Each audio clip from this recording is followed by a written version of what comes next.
All right, we got a countdown again. Let's see. 19? Yes. You don't need to count it. These guys are so funny. They had that planned ahead of time.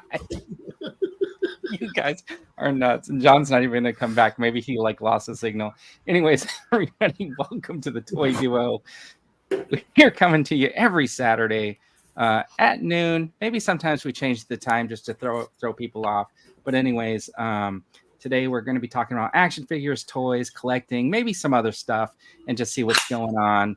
Today in the panel, we have Connor from Fuller's Figures. Thanks for joining us, Connor. Yeah, how we doing? And then we got Giant John from Awesome Geek Show YouTube. Hey guys. So what I notice is when I log into StreamYards, my name is the same every week. So you physically go in and type something new every time. Well, it's that difficult. He's like, you physically go in and type a different name. Like it takes an hour, Yeah, I tried something related to the theme. Well, you gotta push the keyboard buttons. It's physical. 5 times. I had to write GIANT. Like 5 clicks. It's so difficult. All right. No, and the thing is though, if I'm on somebody else's stream, I like seeing you in the chat going, let's see what John's name is today. I bet it's there. Yeah. I think I guessed what you were going to be almost last time. Yeah, you got one real close. It was like a letter off, I think. Anyways, we do a live stream because we like to talk about toys and action figures and collecting and talk about the relevant stuff that's going on. But most of the fun is kind of getting to hear what everybody has to say about it. So I'm glad when people tune in that they chat, they're jumping in the chat, talking about stuff like that. So let's say hello to some people in the chat. The chat. Sometimes the chat is the most important part. Yes, it is. It really is. Right. Gerard Kane, you got Steve-O from Collecting Star Wars, YouTube, Mr. B. What's happening? And I got to say, that's a good thing about our community, from all of us. I mean, you go into the Shabby and Tez and Matt, and you got us, and you got Rick's chat, and everybody, Connor, and everybody.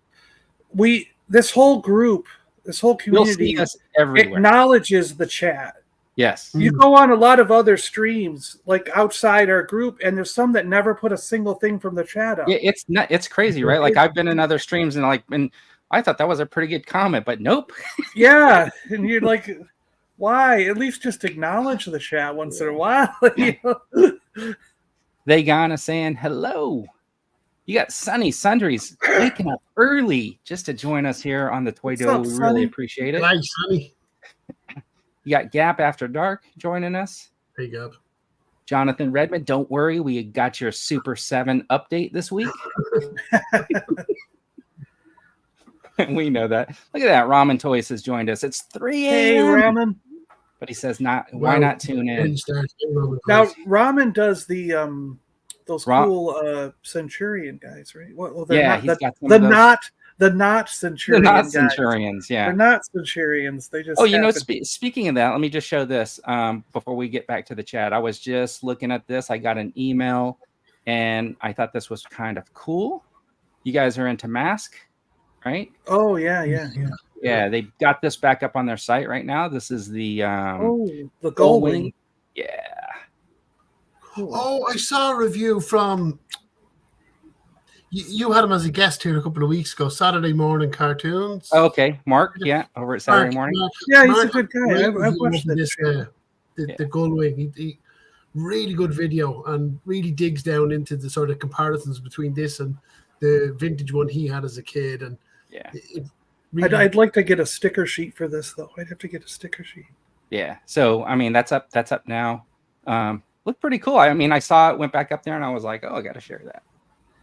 Okay, the Centurions is always an answer in my in your Jeopardy games. It's become like a tradition. A standard. Yeah. One question that answers the Centurions. And my answer would be, what is one toy that I never collected? What is the Centurions? Let's see. G-Force is saying hello. We got Rolando Flores joining us. G-Force. People saying Orlando. hi to each other. Dino from Geek Strong is just checking in. He said he's working. I blocked him so he can't call me during the show. My phone off. Damn it. He's going to call any minute now, isn't You got Miriam. She has joined us. Hello. he? Hey, Miriam. Connor is also in the chat pulling double duty. Hi, Connor. How are you? A clone. It's a Look at clone. that. Mod Extra Games has joined us. Now, Connor's going to be over with Mod Extra next week, right? In the afternoon or in the evening? The week after, 23rd. yeah. Okay, the 23rd. So yeah, actually, I'm really excited to get to finally chat to Chris because we've been talking back and forth on all the platforms for about a year now. So I'm really excited to get to talk to Chris. Yeah, that'll be really cool. Got to put that on the calendar, everybody. Let's see. Oh, jeez. Yeah, saying hi. Sonny's saying hi. He is watching. Oh, JT. hey, Dino. What's up? Hey, what are you doing? Oh, I'm on a live stream with Vern and Connor. I didn't know Vern had a live stream. I thought We're going till 7:30, so jump in at 7. So Vern turned his phone back on. It's Bye. on. You're just blocked. All right. So JT is here. We got Leffman's Diorama saying hello to everybody. James McGurk. Thanks for coming. James, back. how you doing? Let's see. John's Irish. No, Connor's I. Well, Kinda. technically, I am 1/4. Yeah. You know what? I'm part Irish too, by the way. Which part? Your hand or your foot? Yeah. Apparently because I never did my DNA, but my brother did his DNA, and I'm got a lot of Irish. I'm about a quarter. I think I'm about a quarter. So David R saying hello. Hi, David. Let's see. Try not to miss anybody. Got a lot of hellos going on. Let's see. They gone as mask. Woo! And Ramen saying thanks for the plug. Let's see. Mod Extra is saying that he thought he had heard that they had been C&D'd for the Gullwing. So you could probably get your answer in the chat and see how that is. well, you notice it's slightly different than the last version. Is it a little bit? Yeah, maybe let's see. You should be excited.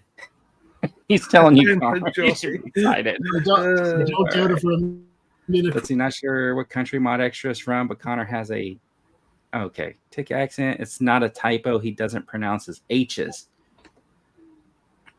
We don't do Salacious Rum has joined us. I wonder who in the community buys all the ramen toys. Whoever that person is, would you be a good person to ask about ramen? So Salacious is all over ramen toys. He's buying everything. But you know what? Buy everything. To be completely honest, though, name one thing he has not purchased? I know. Yeah, he's purchased all of the. I don't know if that's bragging. What do they call it? Like every Mattel Creations, every HASLAB, every Super 7 thing, Jonathan saying my hair was made in Ireland. Rum does for modern toys what I do for vintage, and then just buy everything. Yeah. And then you got your thank you, Salacious, for buying ramen toys. Yeah, pay your bread. Rum, get one. Yes, he got 5. But he's already delivered. They get sent back. Yeah, he's probably already back to Ant-Man too, or whatever his name is. Hey, so let's do this. Let's talk about the Ghost. Let's wrap that up. It fully funded. It got over 21,000. Did anybody see that coming? No. At when it had 2 hours left, I did. I thought it would stop close to less than 18,000. Yeah, that's what I thought too. I didn't think we would get to Zeb, but like once we got to Zeb, I thought, oh, okay, now everybody who was waiting to see if all the tiers were included will jump in. But I did not expect over like 21,000. I thought it was going to be closer to maybe 19. That's pretty amazing.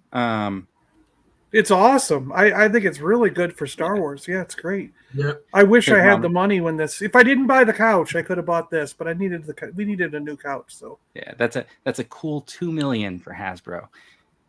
And then and then we'll just jump from one HASLAB to another. You guys good with that? Sure. All right. So I think I said in my video they haven't gotten everybody's money yet. So why wait a week? and they went right into the new HASLAB. That's the Giant Man. This picture was taken last night. That's why. It's got less backers than when I looked at it earlier. No. Did it go down? This is photos from last night. Sorry. It's Okay. Currently at 3,600. Yeah, they're at 3,000 something. So it made about 500 overnight since I did this screenshot. But I'll go through like kind of like the slides, and then maybe we'll talk about it. Yeah. Okay. Okay. So it is $199.99. It's got 45 days. I think that's pretty. The only one that was cheaper was one of those Transformers. Yeah. What was that? 179 or something like that. Yeah. And then, so it's going to come with these 2 extra face plates, right? These are kind of what comes with it. They made a big deal about this like little strap that's on there, right? They were talking about the design of the strap, how it like loops around the body. So when you turn them, it'll turn with them. It won't like kind of look out of whack or whatever.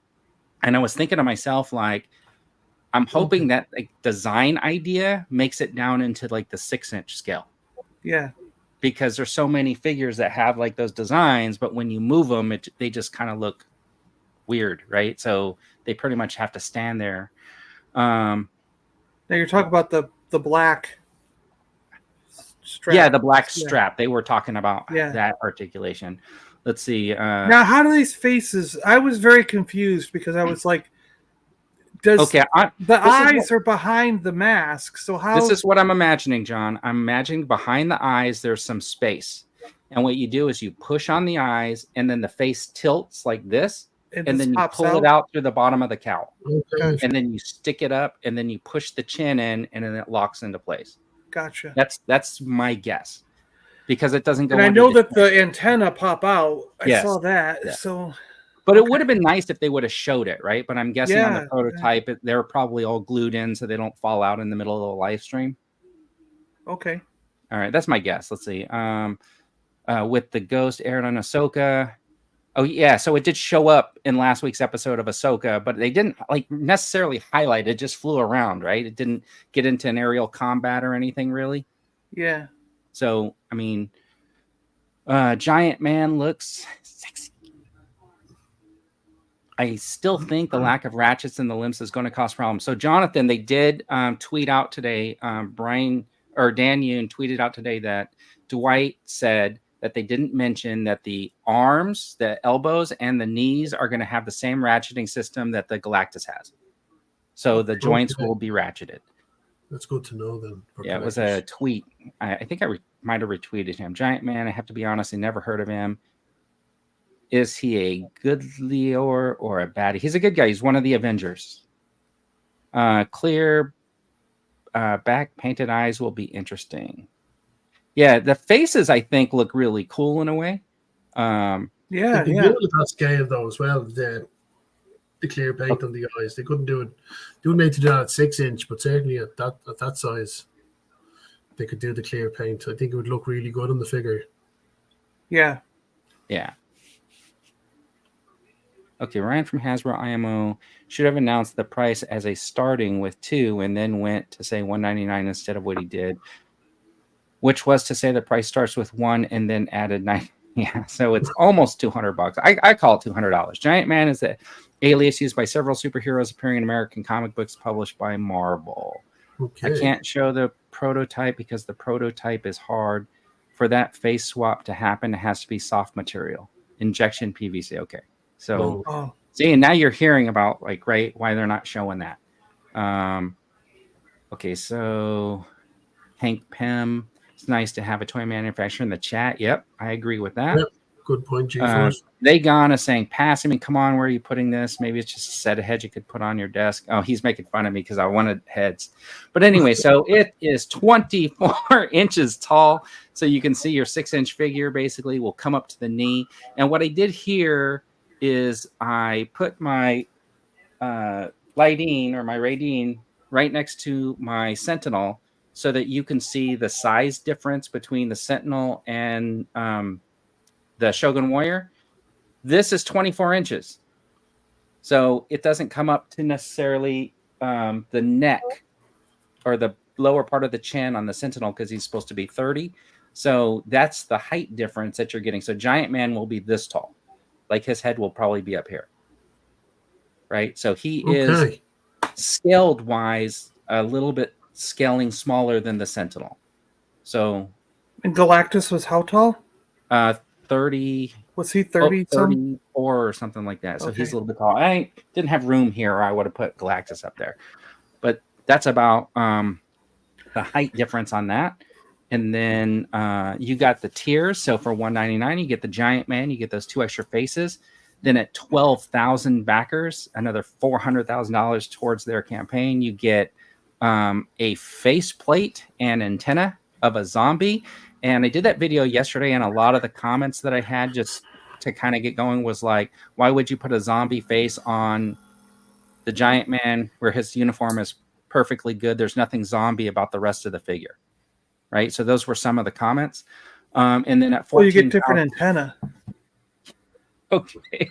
And I guess you know what you could do? You could break out some paint and paint some zombie rips and or tears. Just light them in this way. Just light it the way that it's, you know. And then for 14,000 backers, you get the scroll head, which I think is actually the way they should have went. They should have just went with 2 extra heads. So I thought that was kind of cool that you're getting this an extra head. And so there are the 2 tiers. You could see one's a faceplate with antenna, and one is an actual full-on scroll head. Yep. And so I think, of course, you get this price though. You could always buy 2 of them. And you could zombify and repaint one of the arms, and like a leg, you know what I mean? That's what he was saying. That's what he was saying. You can buy 2. You can army build, buy 2, and then you can have Giant Man versus Zombie Giant Man. Exactly. And just carve, just buy 2. Putty the arm and putty a leg, and carve out parts to make it turn it blue and. Like, you know, match this paint scheme, you know. I think the people will customize it to suit the faces. So I think you could. Okay, the face sculpt is decent. Still, it would be an easy pass for me. Not that I ever go in on HASLABs. He's epic, or he's not epic or a centerpiece. Exactly. That said, plus what I said when I first saw this, when they first went, it's going to be Giant Man. I was like, I've already got 6 of them. We've had him as a toy a number of times. We've had him even as a giant Build-A-Figure. Yeah, but only 12 inches, right? Yeah, he was 12 inches. 12 or 13 inches. Yeah, he wasn't like 24, but still, I'm just like, you're going with a character that we've had already in Marvel Legends 3 or 4 times, 6 times, I don't know. You know what I mean? Just not as big. And the other side of it too was, I know he's got articulated fingers and the joints and everything are going to be different, but he essentially just looks like an upscaled 6-inch figure. Sure. You know what I mean? Yeah. It's like there's nothing special there. There's nothing, you know, like Galactus lit up and had all this cool stuff. The Sentinel lights up and doesn't he talk or something? I don't know. You know what I mean? It's like there's not part of the allure of them though. When you think to what the Gentle Joint are doing with the Kenner figures. Sure. So they're kind of along the same lines where, it's just a Marvel Legends, but it's bigger. Yeah. So there's an interesting thing about this, right? Like I get what John's saying. He's saying like it's just a 24-inch Marvel Legends figure. Yeah. And you're right. It is just a 24-inch Marvel Legends figure. There's nothing special about it. Doesn't light up. Doesn't do anything. It just articulates or whatever. I like that they said it's the most articulated figure ever. Right? They're now selling Apple iPhones, and right.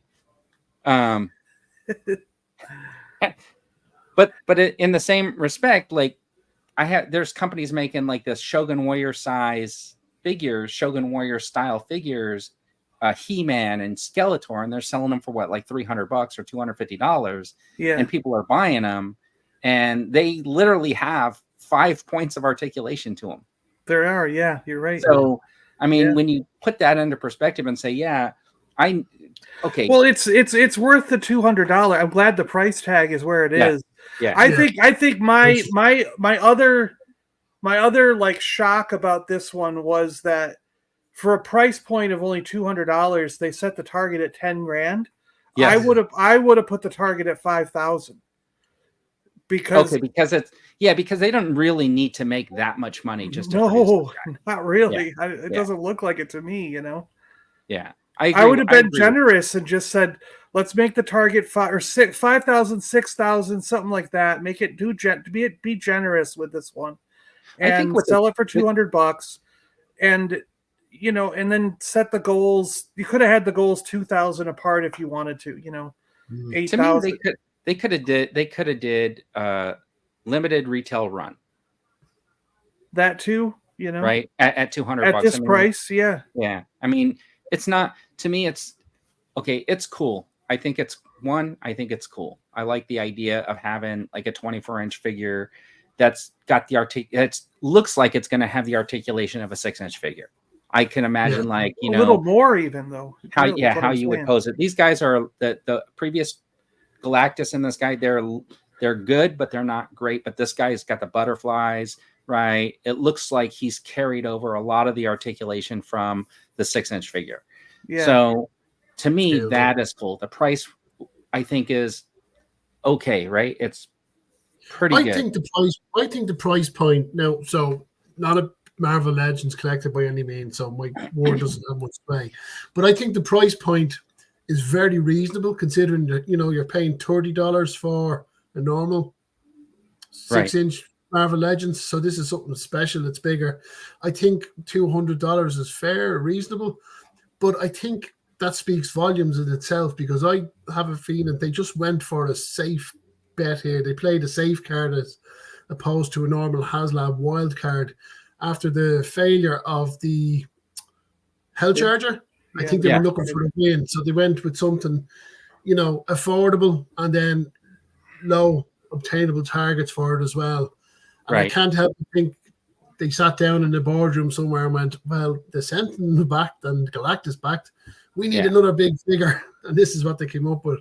Sure. And if that was the case, all those things combined, and guys want to collect this and get it for $200, that's a win for the collector. So I think this potentially is a good HASLAB, for the collecting community. Yeah. So Gaps wants a 24-inch Salacious Ramen, and if that's true, I think I have one in my garage. I'm not sure he's fully 24, but I got one. So if you want me to mail him to you and you're willing to accept the package. Yeah. I don't know. I just kind of, I'm underwhelmed with this one. I'm not gonna. I'm out. I'm not gonna back it. No. It's just what? You're out of here. It's just like people said. It's not a centerpiece figure. It's not something that wows you. It doesn't make you like, holy crow, look at that. So Jonathan's saying that they talked a lot about the hand articulation. And I think that's right. I mean, they did talk about the strap a little bit. They talked about the hand articulation. I think they were trying to build up what they actually did versus not what they actually didn't do, like add lights or anything special, So it's, I think with a figure like this, it's kind of plain, right? Like it's just a figure. And I think Ramen said it. It's like for $200, it lacked. It's not that dream project. He's saying here that it's HASLAB is supposed to have been a dream project, like with that other thing. And I think we talked about this before. And now they're just a money making campaign. That's all they've turned into. They're not special. What I would have rather seen, and this probably would have made more sense to me because of what's coming out next in Marvel, what they should have really done is introduce an X-Jet to coincide with X-Men 97, the animated series coming out. Right. Because I was thinking back, what... Because for me, this is how it kind of goes. I go, let's look back at the past, and I think about things that I wanted. And the reason I bought Galactus, okay? The reason I purchased Galactus was because I love the Toy Biz stuff, and Galactus in the Toy Biz version is on my list of things to get someday at some point, And when I saw they were doing this Marvel Legends updated giant 30-some inch Galactus with light up effects and everything, and I was to me that was it was a dream thing, Yeah, like to get us something like what that Ramen is was saying, so I right. had to get it. And the same with like the Dragonfly. Dragonfly was my favorite vehicle as a kid. It's been one of my favorite helicopter toys of all time. So when they did that, it's like I had to make that happen so I could get a Dragonfly, and definitely a dream project. yeah. So, and it's kind of like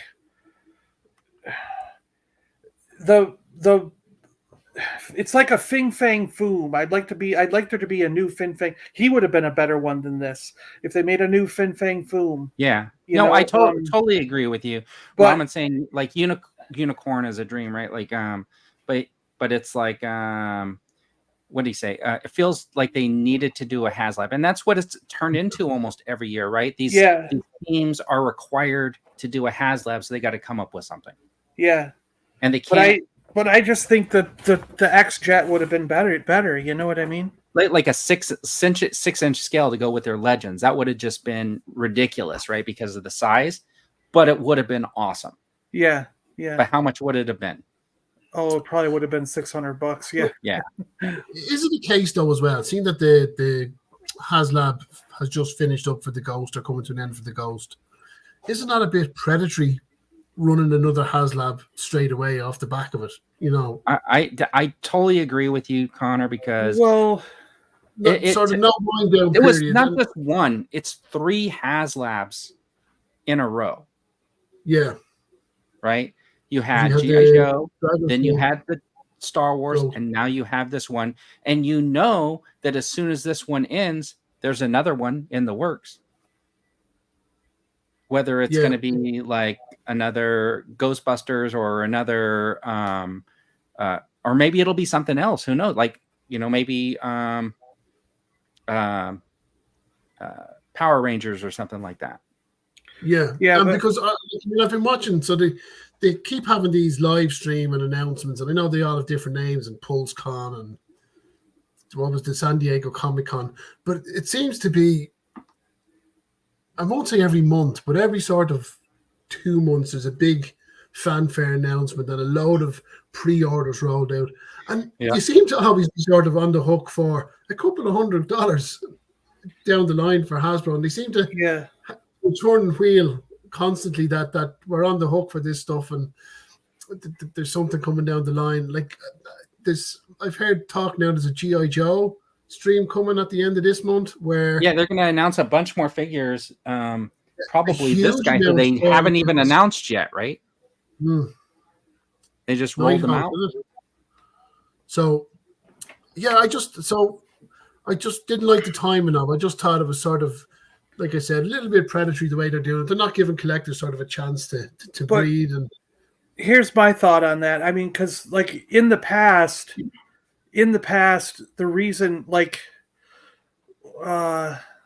I don't own a couple of the HASLABs is only because they used to do them at the exact same time.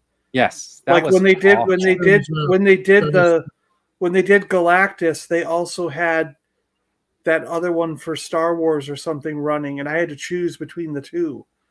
So I got Galactus and skipped the Star Wars, because on the previous one they did the Sentinel at the same time they did the Razor Crest. And again, I had to decide. I chose the Razor Crest, but I wanted both. If they had done this, if they had done the Razor Crest, finished it, I paid for it, then started the Sentinel, and then 48 days later, I could have paid for the Sentinel, I would have bought both. Yeah, you know what I mean? But because they were at the same time, I had to choose one, and I chose the Razor Crest. And the second time when they did two at the same time, I wanted both, but I had to choose one, so I chose Galactus.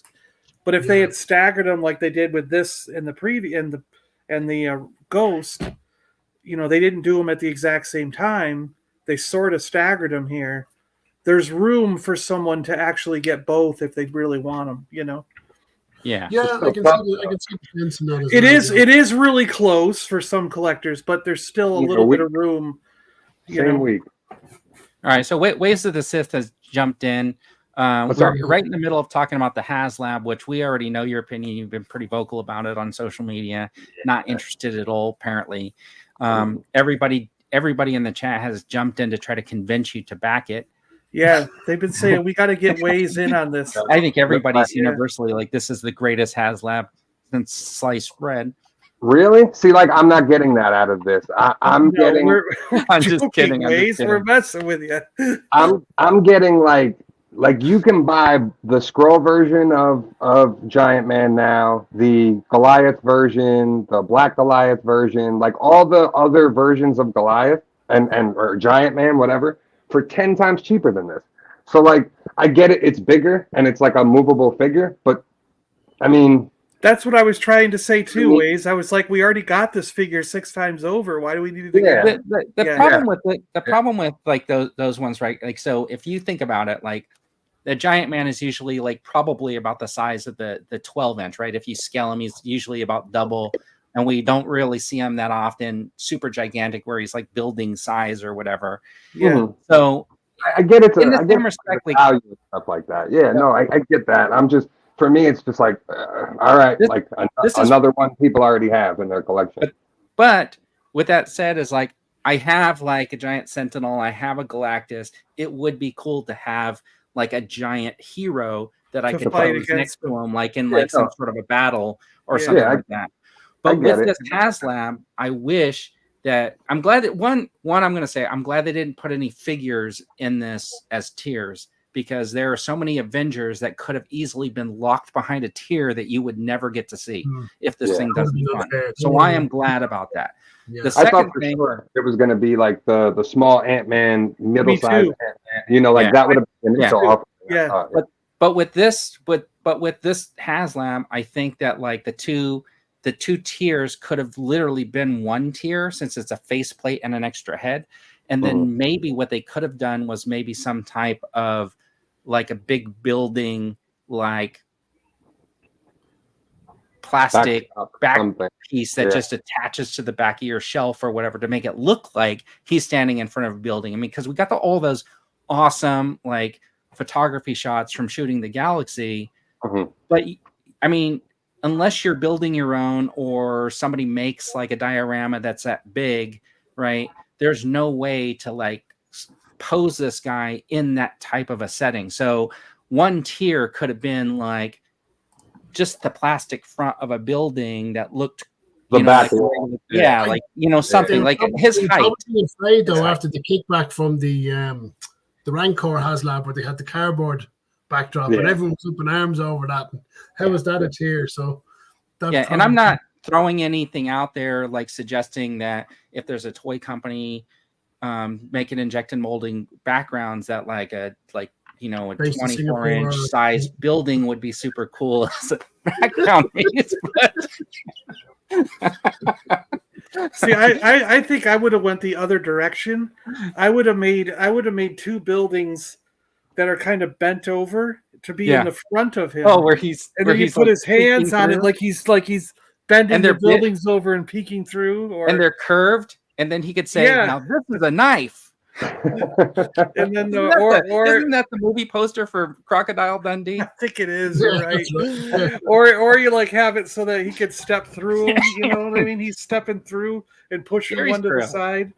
You know.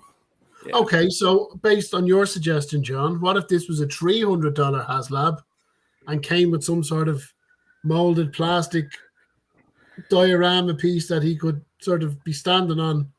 Would that have maybe upped the game a bit for collectors and added in a bit more value to the piece? Would it then be a centerpiece? Is that what they're maybe missing in this to make it a? It might make it more of a centerpiece, because then you'd want to put figures around it. You know what I mean? Like, that would be cool. That would be a cool idea. I still wouldn't back it though. You know? I'm just trying to come up with other stuff. I wouldn't either, John. I'm with you. Yeah, but here's the thing. Like, so if you're like me, like once in a while, I'll pick up a SH Figure Arts or something like that, and they're a little bit more than your regular Legends. Right, so obviously like maybe 2 or 3 SH Figure Arts, then it's like, well, why not get this HASLAB just to have them in the background, so I can see myself like caving at some point and just saying, having a 24-inch Giant Man will be really cool, especially because I could increase the value by painting him and making him any figure I want. True. John's up there like, I'm not getting involved. He's not getting baited in. But Now somebody suggested, check this out. So let me ask you this guy's question. So somebody suggested in a comment on when I did my rant video yesterday, instead of that articulated hand, what if they just provided different hands? Like I like the articulated hand, hand. a flat Yeah, hand. I like the articulated hands. I do. The hands worked great on Galactus. It was a great addition for him because you could pose him in any way you wanted to pretty much, or have him holding whatever. So that's a cool touch. I'm not crazy about this. What was Dwight post that you shared earlier about it's a rubber face mask on the front? So what he was saying is it's not going to be like that rubbery whatever plastic. So I think he's trying to get people to realize okay, it's not going to deteriorate over time and then feel sticky or whatever. It's not going to be that kind of a plastic, but it'll still be movable, like some type of bendable plastic. A little bit. So it won't be it won't feel like a rubber mask, but it won't be like a solid hard plastic. There'll be some playability in it. Okay. And I'm guessing because people are trying to figure out how the faces are going to come out. We were talking about, it's probably going to be push the eyes and then pull it out the bottom or something like that. Well, same thing like Galactus. Galactus with the face plates under the chin. You just popped under the chin. Yeah. And then he was saying in that same post about the joints being ratcheted. On this one, the red face mask that goes over his nose is in front of the eyes. So how do you get the other face plate in if it's in front? If the red is in front of the eyes, it looks like it's gonna slide out. Yeah. It's probably like a tilt in and then like that. My issue was with the faceplates. What are up with these creepy ass expressions on him? He looks like a giant pervert in the left one, and then the right one, he's like, yeah. Hold on, I'm gonna make you full screen and see if you could smile. It's from comic different. Can you do that smile? Not that one, no. Do you see the room? I've been working for a week and a half straight on this shit, trying. Looks good. I like this one. I got my new brand new Ahsoka poster with Anakin on it right there. So on this board above the door, are you actually going to mount a lightsaber on top of that thing? No, the picture of the lightsaber. The lightsaber is going to go right here, up and down. The dark by the light switch. Above the light switch, yeah. I found a holder on Etsy. It's for the dark saber. And it literally mounts to the wall there, and then the saber will go up. So, but I figured out very quickly, after setting up this room, I don't have a lot of room left. There's literally house, but I don't have much room left. Well, I don't have a lot of room left in this room, I should say. The front of the house is empty. I don't have any furniture out there, nothing. It's completely empty right now. But this room itself is just all my toys, and literally above me this way is all the Spider-Man figures on the wall. Above the closet is all the G.I. Joe figures on the wall, the card back ones. I have another Calyx here that's going to be all the Joe stuff and some miscellaneous stuff. I set up the desk with the painting stuff, and then I still have to play around with some of the dials, but for the most part, a lot of them are set up. So well, you should do a room tour video for your YouTube channel. Yeah, I was going to. I was trying to just wait till it was done, and then kind of film everything. And then my other room, I have tons of stuff too, and my actual bedroom. So yeah. So I do want to address this comment. So Luciano Castillo is saying, I really hoped Marvel considered doing a 12-inch blue and yellow version of Goliath. So they have one. A Giant John. If this was the blue and yellow, would you have ordered? What color it was? No, it doesn't matter what color it is. But for this guy right here, you can buy the blue and yellow one, and it is 18 inches, I believe, tall, and it's a Marvel Universe figure. It comes in a 2-pack, but it's the blue and yellow Goliath. But and does it have 500 points of articulation in the hand? No, it's just the hand. Okay, then you it's still not do same. everything you can with it. It's still not just the same if good. it doesn't have all the articulation in the hand. Yeah, this is kind of the same thing with the Ghost for me. If the Ghost would have included Sabine and Chopper from the initial funding, like without having to buy them after the fact, I probably would have backed the Ghost for the price. But to have to go out and buy something else after to complete like a HASLAB, like no way. I don't collect TVC like that, so it's not, like that's not worth it for me. Sonny saying that was blue an and odd yellow choice. makes Jolly green. That's true. Blue and yellow makes green. Jolly green giant. Paul Morales saying hello. I think we had some more people join. Joseph Bett has joined us. Yep, Of course, Joseph. Luciano has come in. Yep. Gary's Grills has come in. Fantastic Car also would be a good one. Yes. Yeah. Even the Quinjet, Fantastic Car. There's even like a Dio from Marvel Legends would have been a sell. Like there's a lot of other options. They went with the easiest option by far. Like this was a we knew this last year that it was going to be Giant Man. Like, so do you think that like the reason why it's Giant Man and it's $199 is just because of they feel like they need to get a win out of it and they think this is the easiest way to do it? Yeah. I don't know how you get that though, because this, to me, I think they're going to be hard pressed to even get 10,000. You think so? Okay, so very much so. Dave's Dimension is saying, with much respect, this is a slap in the face to fans, collectors, and anyone with a pulse. Membership, a pulse membership is what he meant. Yeah. No, I was watching Brian's video, Fantastic Brian's reviews. And Brian's talking about it, and Brian's kind of excited about it and thinking backing it. So there are real Marvel Legends fans and collectors out there that kind of want this. And I can see it. You know what I mean? It's just listen. But I think from Vern's standpoint, like you have Galactus, you have the Sentinel, you want something else big to go with it. I get that. and as a kid, I grew up with like the Shogun Warriors. So I had these guys in this size. I loved them. I loved pairing them with my other figures. I used to always have Mego Incredible Hulk up here fighting like Ray Dean. I had one, I can't remember his name, but he had like when he would convert. So the feet would turn and then he would convert like this. And he had this thing in his belly and you put it on the back and it'd be like a car. Yep. And so like I used to leave wheels that thing on his back. Yeah. Yeah. Oh no, on the front, right? The compartment was on the back. Whatever it was, and I used to have him driving around, and I would put my figures in there, driving the thing, and so having the big and the small figures to me is just like really cool. And I think with like Brian and me are kind of like almost in the same boat where we're like thinking like this is to me that price point is pretty good. It's not great, especially because of the tiers or whatever. I will probably never get to them, but the idea of having like this 24-inch action figure that's fully posable to me is really cool. And I think it should have, the goal should have been 6,000 or maybe. I think you're right. I think it should have been much less. Let's get this: both of the Transformers, you can look them up to be sure, but both of the Transformers, I believe, were 8,000 or less, and they were 179 or something like that. The first one might have even been less than that. But the goal was not 10,000 on those. It was like 8,000 or something. And that was the point Crimson in our group chat was making, was like, well, this is on par. And Transformers fan, they were on par with the Studio series. Is that what they're called? The giant ones?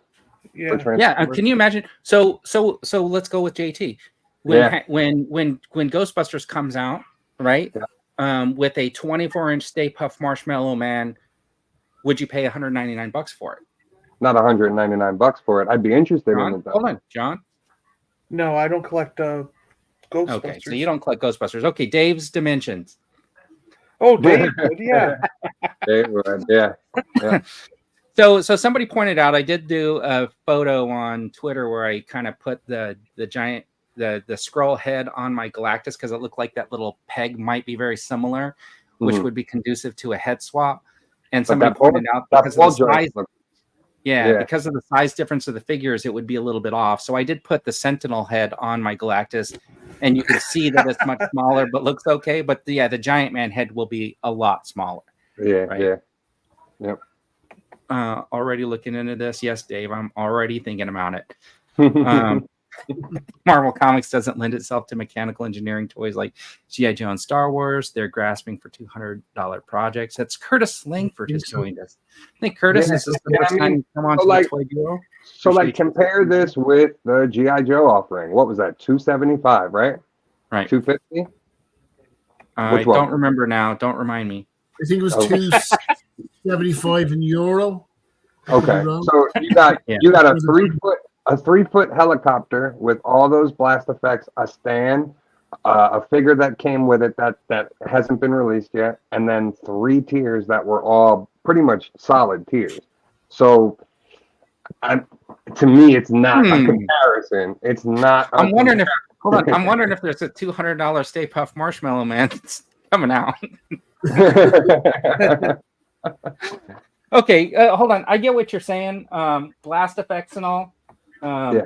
The stand, the display, like they went above and beyond for the G.I. Joe one. Sure, I got all these blast effects just recently with my armored drone. Right, Yeah, how many strap irons helicopter to get them. So, obviously, this was already produced. Yeah. So I can't throw all that stuff into that and say, oh, that's so fantastic, because I mean they already manufactured it for something else. Yes and no. Yeah, and it's going to be included with the HISS tank too, isn't it? For a lot of that stuff. Probably. So I can see. I don't think a 24 Stay Puft would fund. Maybe not fun, but it wouldn't fun, but it would. I'm sure that goal would be a lot less though, because they know that there's only a select Ghostbusters. You know, like G-Force is saying he wants to pay $275 for a Stay Puft Marshmallow Dude. No, I think he's saying that's how much the HASLAB was. Yeah. Okay, here we go. The Ghostbusters fan is saying a 24-inch Stay Puft is going to need a new face, or new face changes and burn effects. That would be cool, etc. Before I would jump on. Yeah, and you know what they could do? They could do face plates. Yeah. And then the tiers could be a bunch of these like little burned up marshmallow dudes, like the small ones, right? And a bag of marshmallows. That's right. Because a Punisher can be updated with Punisher Sculpt and have flown off the shelf for $200, but that would put a desirable character behind the HASLAB paywall, which they discussed in the stream. Yeah, and I actually appreciated that they didn't put any figures in there. Right. So, I mean, thinking about what they could have put in there, I think the two, I don't know. Anyways, it's done. It is what it is. We have to live with it. And I have to stand corrected here. The Deathosaurus and Victory Saber were both 11,000, not 8,000. So they did have a higher. The only one that was lower was the Sentinel, was only 6,000. Yes. Yeah. So it's interesting that the Sentinel was so low, because I would guess it was. But that was like really their first one, right? For Marvel, yeah. So I honestly think the Legend scenes are pretty damned if they do and damned if they don't at this stage, and I would agree with that. I think that like kind of no matter what they did in this situation, we're going to be on two sides of the fence in relation to it, right? Like, John, did you fund the Ghost? No. Okay, so because I bought a couch and 5 shelves and paint and lighting system for a room, so I just spent and I appreciate $1,000 for setting up a new toy room, so I didn't have any money left over. Watching your live stream and getting caught up on some of those animated shows unintentionally. Yeah. And I didn't get a strike. Can you believe it? Yeah, that's pretty cool. Or I mean, even a demonetization. Dave has a display option for 24-inch Stay Puft. How about part of the building he climbs? Yeah, no, because see, we're talking about building dioramas again, right? Yeah. I think that would be the perfect tier. 112. There's a lot of people that would buy dials, and I don't understand why Hasbro and them don't like do anything for that community at all.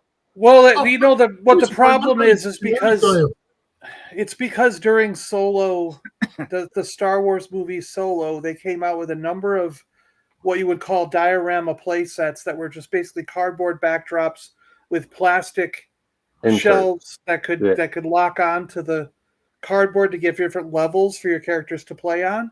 And fans complained that this $20 play set was just a piece of cardboard with some cheap plastic attached to it, and it ruined their whole. But instead, they let people like Lance Peter, Luke, and all these other 3D printers take business that could be theirs if they were just taking it. Yeah. Like this is a no-brainer for collectors and for Hasbro. Like, to be quite frank, if you really looked at those play sets objectively, you would have seen how awesome they are. Because it, for that price point they were putting those out, it was incredible what you have got. you seen like for cardboard. Compared to what I mean, they're better than their Kenner original. I mean, the Kenner originals were a plastic stand with cardboard, and people love those. Why? So I love that Star Trek, the one with the transporter thing, whatever. And then I had 12-inch GI Joe, so I remember having this like breakout like center. It was like a truck or whatever it was, but it just had like the equipment on the side. It was like really cool. There's a great seller on Etsy called Cardboard Galaxy, John, and they remake a lot of the old Kenner play sets like now currently. Yeah. GeForce is like keep scrolling because they were talking about the 112 Striker, and then Sonny saying like especially after the Valaverse Resvani death trap. And so GeForce is telling me keep going. I don't want to hear about. Vern's the Valaverse salesman. Oh my gosh! Connor was too for a while, but now just Vern. No, actually, you know what? What's interesting about that is, ever since the painted Warpath figure and the way they messed up the availability of that and said that they were going to put them on their site right after Joe Fest and then didn't do it and then took them to like 4 other cons and sold most of them out and barely got them on their website and stuff like that. I haven't even been to their website to look around, honestly. Nah. I think there's more in stock, and no, I could be wrong, could be way wrong. I think there's more due in November of the Warpath Eclipse. Yeah, but so. I mean, I think that so here's the problem in November when they're available and I see them, I might be interested and maybe, but at that point, like the buzz is kind of worn off a little bit.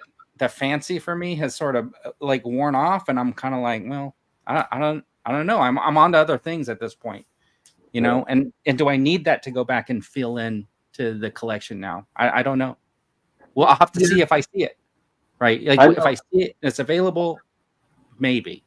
But I know definitely going forward, like I have to be more selective because like I even found myself with stuff like in front of me on the desk right now. There's like a pile of figures that are like not in the display, and I'm like, they're still in boxes. No, they're figures that like I had on the shelf in different spots, and then like as I was condensing stuff and like trying to get it down, I'm like I have way too much stuff. Like there's stuff that I need to sell and get rid of because like it's just too much. You will hear a few collectors call that your pile of shame. Yeah, well, I have a pile of shame here of stuff that needs to be opened. I have the new Bad Batch figures, except for Hunter, which I'm hoping does not get canceled. Like he's in Walmart purgatory hell right now. Yeah, and I got the Mighty Morphin Black Ranger that came for the anniversary. So I'm gonna end up doing some revamping in here just because I've sort of dedicated this shelf to like my Star Wars Black Series. Right, and I did at one time like go Star Wars, GI Joe, Marvel, but I didn't like it. I wanted it all to be Star Wars, and so I have these like little spots for like my GI Joe and my Marvel, and I want to kind of like give them each like an area. So.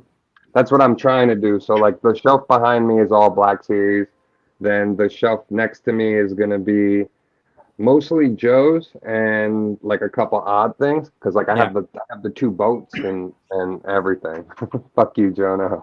so Jonathan's saying what a real shame it's not liking Andor. So with that, I think what we should do is, since Jonathan's paying attention, we'll jump right into the Cat Slayer. Oh my gosh, I got backed. Check in and see how that's doing.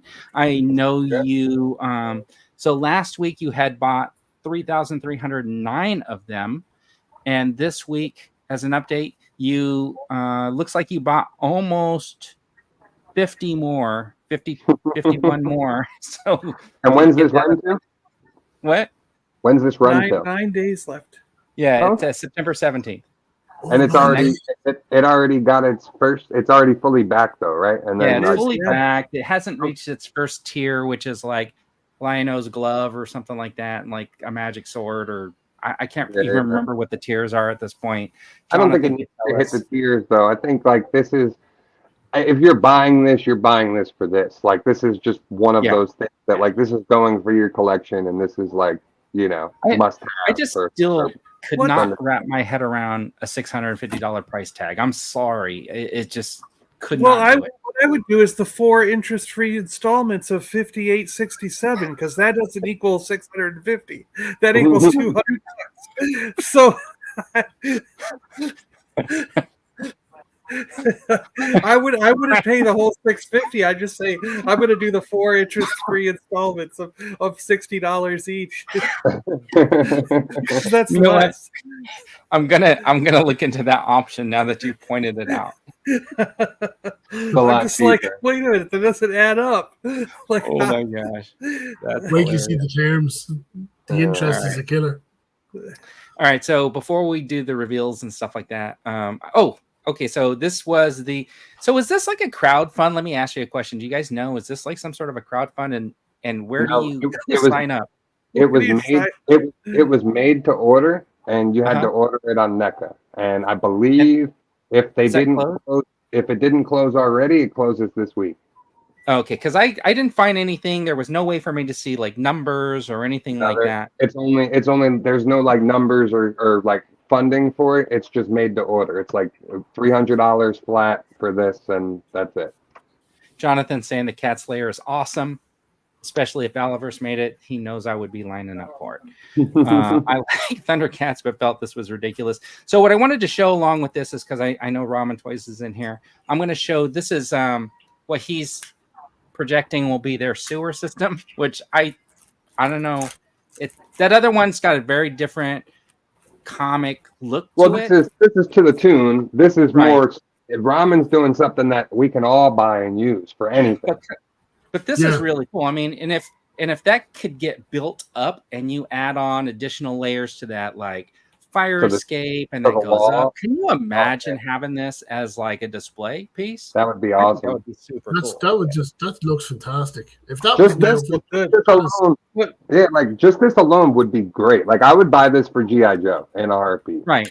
It's super easy. If you look right, if you look at the cell there in the bottom left, you could easily use that for some sort of Star Wars photograph taken. It looks. Yeah. Same to on the right. It's multi-use. These generic play sets, I think that's really. This is a market, man. From as collectors, we want those generic sets that we can. I'm going to sound like a child. Use our imaginations when we're setting up our displays or our scenes or uniforms. This is how I imagine, like this sewer piece, right? Like easily could be in this shelf, and then that next level up could easily be in like this shelf.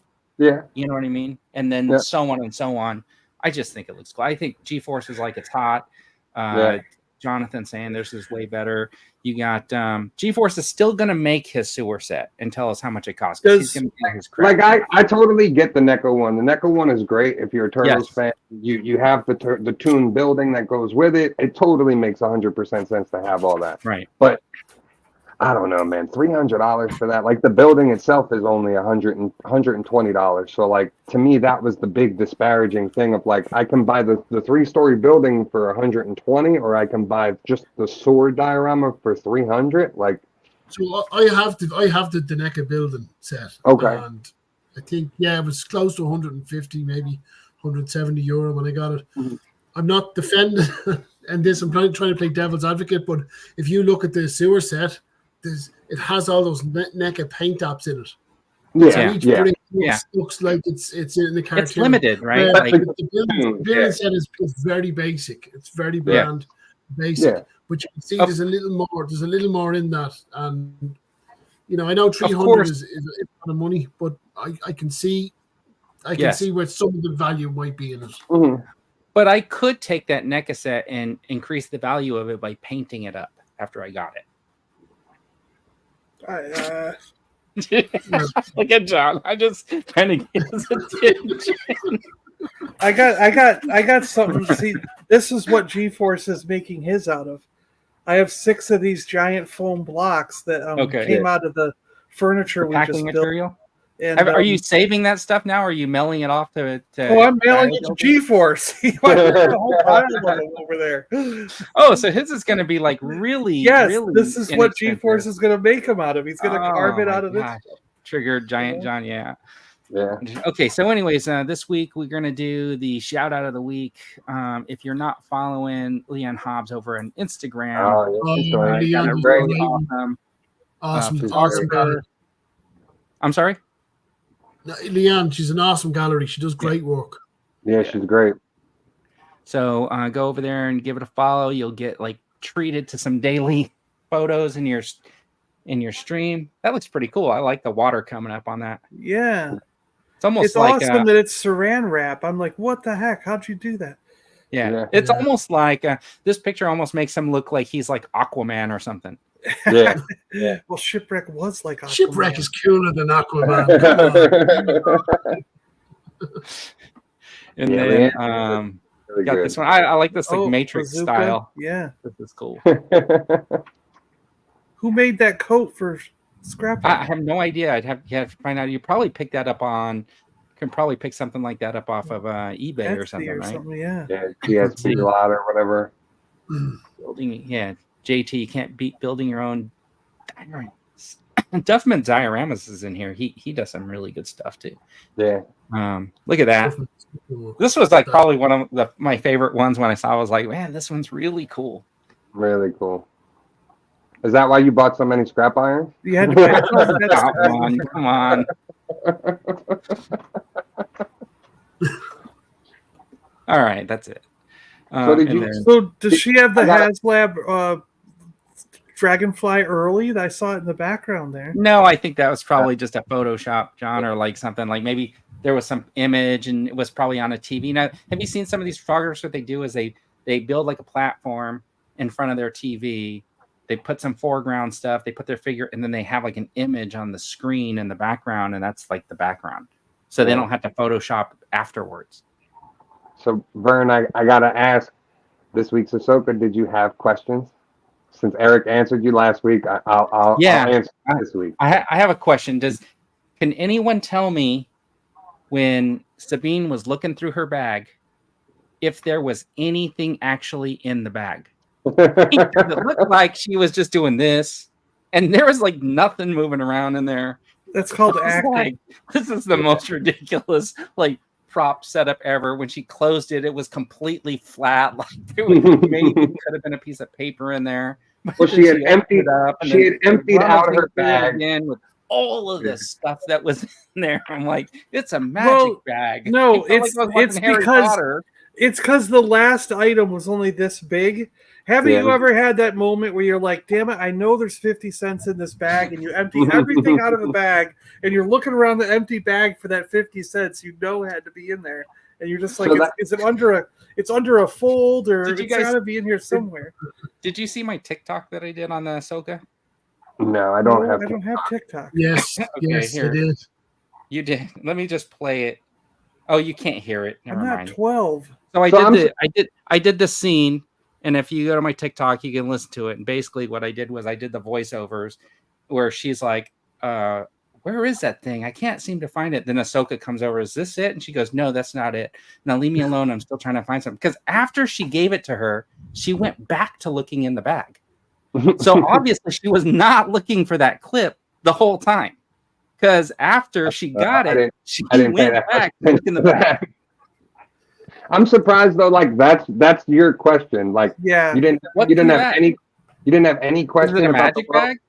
Did they nothing discuss about the this work magic between bag in the past? nothing? Well, I still have a question from episode 1 that no one has been able to answer. What's that? The same one you've been asking me 3 times. She was looking for mints. How does the map know where Tron is? The map doesn't know where Thrawn is. The map is coincidentally. The map is to another galaxy where they think Thrawn is at. The map's the Paradia left by the Zephos to the Dathomirians, or the Night Sisters of the Dathomirians. And that's why they needed the map, because the Zepho left the galaxy. So like the Zepho were here and the Zepho left, and they went to this other galaxy, Paradia. That's the star map to get to Paradia. And so like, how did they know that that's where they went? Because Thrawn's been communicating with Morgan. Okay, so anyways, here's my legitimate question. Connor knows. He's just not doing it. No, I know. Maybe there's a radio. There's subspace communication. I mean, come on. Well, why can't he just tell them where they are then? No, He could, but he does. But there's no hyperspace route unless you have in the. I still think he's using Ezra to communicate. Like I think Ezra is the one communicating for him through the Force. Because so Thrawn's not Force. So the witch lady says she heard Thrawn's voice. Mm-hmm. And you hear it in the first episode. So, you hear him say Morgan. How could Thrawn speak to her? Through Ezra's powers? Through Ezra's Force. Through Ezra. Yeah. I think it's going to be a trick. So like my whole thing is I think Paradia ties in with Mortis. And you don't probably know what that is because you've never watched the cartoons. Okay, so since Ahsoka did the Indiana Jones and burned the map onto her hand, will they be able to follow that map even though it's not in that device lit up in the sky? No. So that's what I was wondering. I was wondering if she's gonna, when she's done doing the World Between Worlds episode next week, if she's gonna end up becoming Ahsoka the White is my assumption, and we'll get the Gandalf version of Ahsoka now. And so she's gonna have a beard and a pointy hat. Yes, she'll have the white cloak, and the staff hopefully, and Morai hopefully, because we haven't seen Morai all season. So will her hand then just so we're talking about space. What I was. Is she going to get inside of a whale and then she's just going to hold her hand out? And then doesn't matter. The World Between Worlds has portals. She's just going to step through a portal and be in the other galaxy. So I don't think that's what's going to. So are they going to beam two whales onto the Ghost behind like a plexiglass and then the Ghost isn't going over there? Why would people go there? So they're going to go back to this galaxy. Thrawn and them are coming back to this galaxy. Why would anybody else have to go there? Thrawn and them are coming back to this galaxy. Spoiler warning for the next episode, so everyone's well aware now that this is a spoiler. But it's going to end with Ezra in a forest with a converted speaking spell connected to an umbrella on a tree, and that's how the signal is getting to Thrawn. Waze is like, I'm out of here. Yeah, I should go. I should just leave. So, like I was saying before, when I was actually being serious about what we were talking about, either Ahsoka will walk through the portal to get to the World Between Worlds, or wait, hold on. Can I stop you? Have you ever been on this show? Yeah, and you try to just get on my nerves every time we try to be serious and talk about something. So she'll either walk through the portal and go through the World Between Worlds to Paradia, but I feel like Hera, Huyang, and them are gonna probably go too because they're gonna need a way back.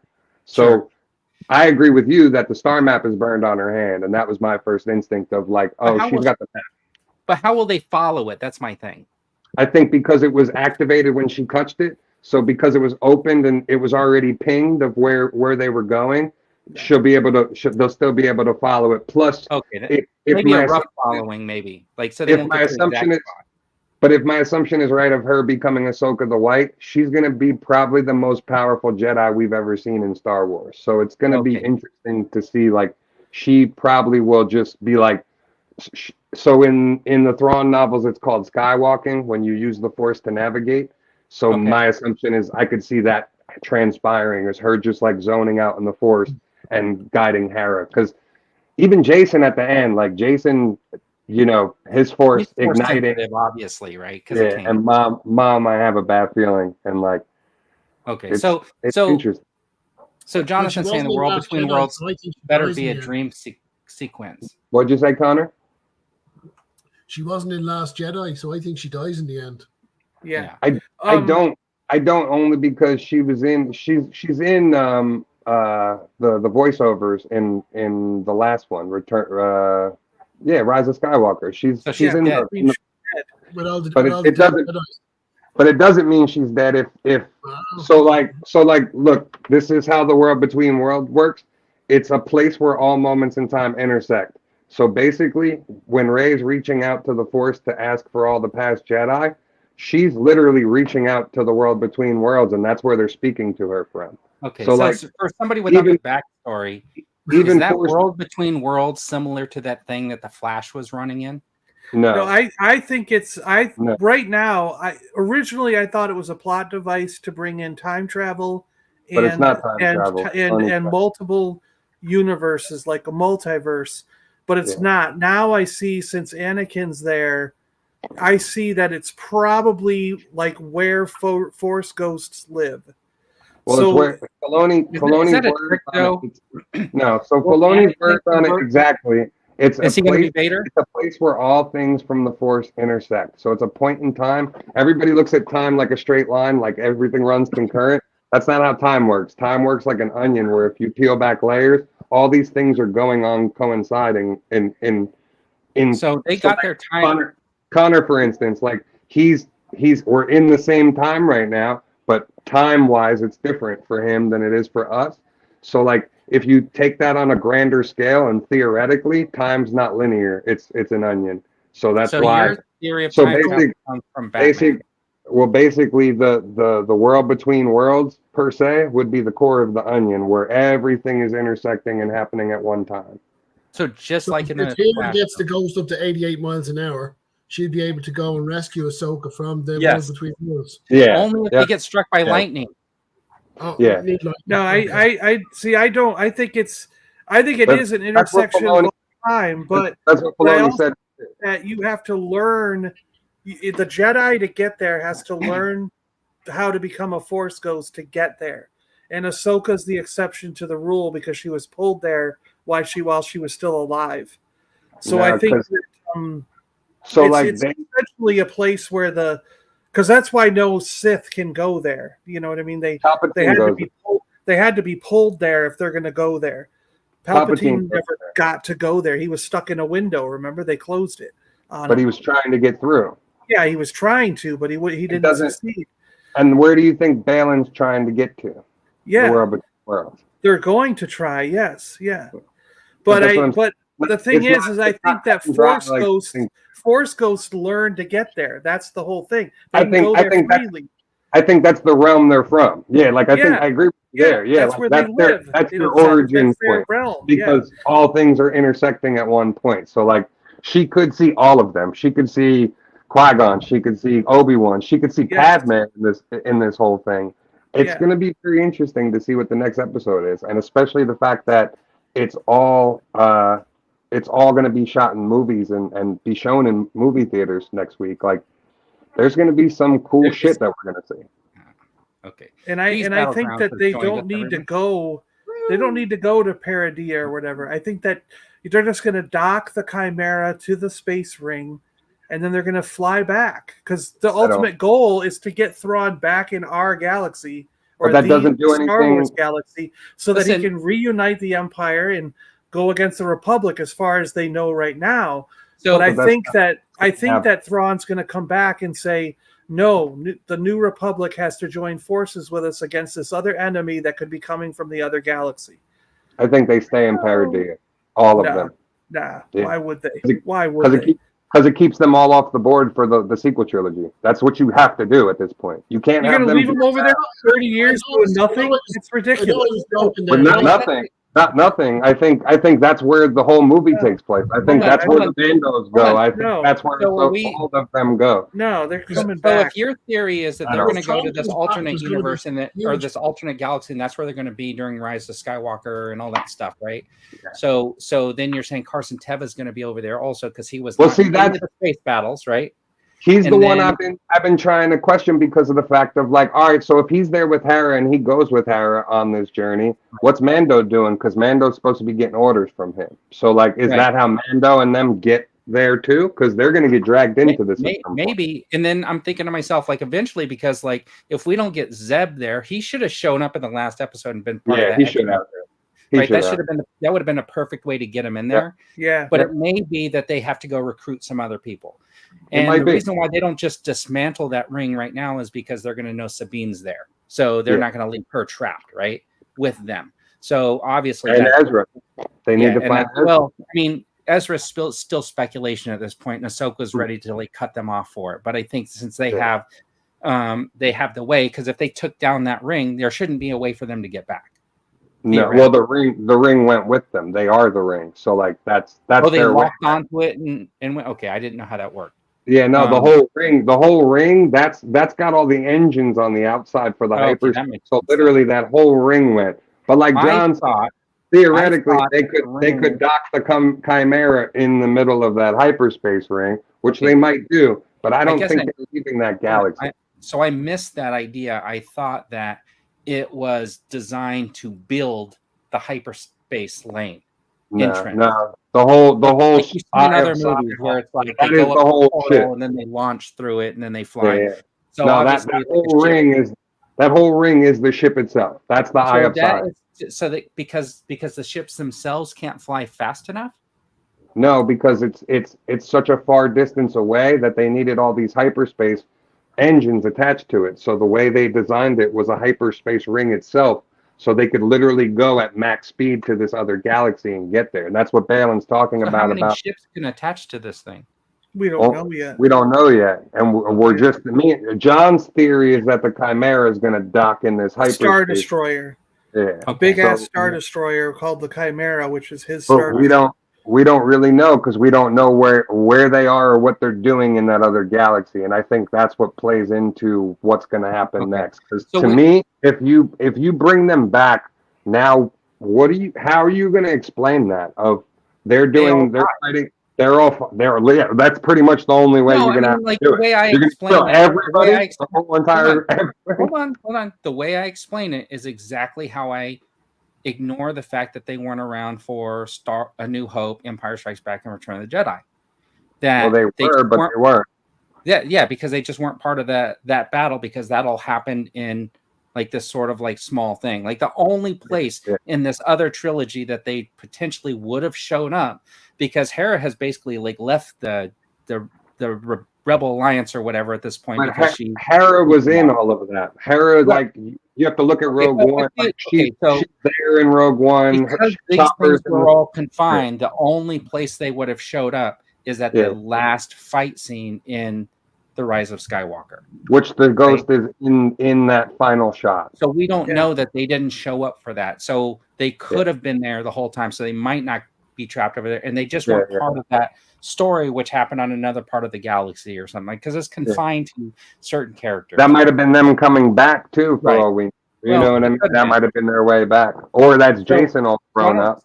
So I don't see them necessarily being trapped, because it disassociates them from like the Book of Boba Fett and the Mandalorian and that place, right? And then places that we know about that I think are going to be integral to the continuing storyline of those other characters.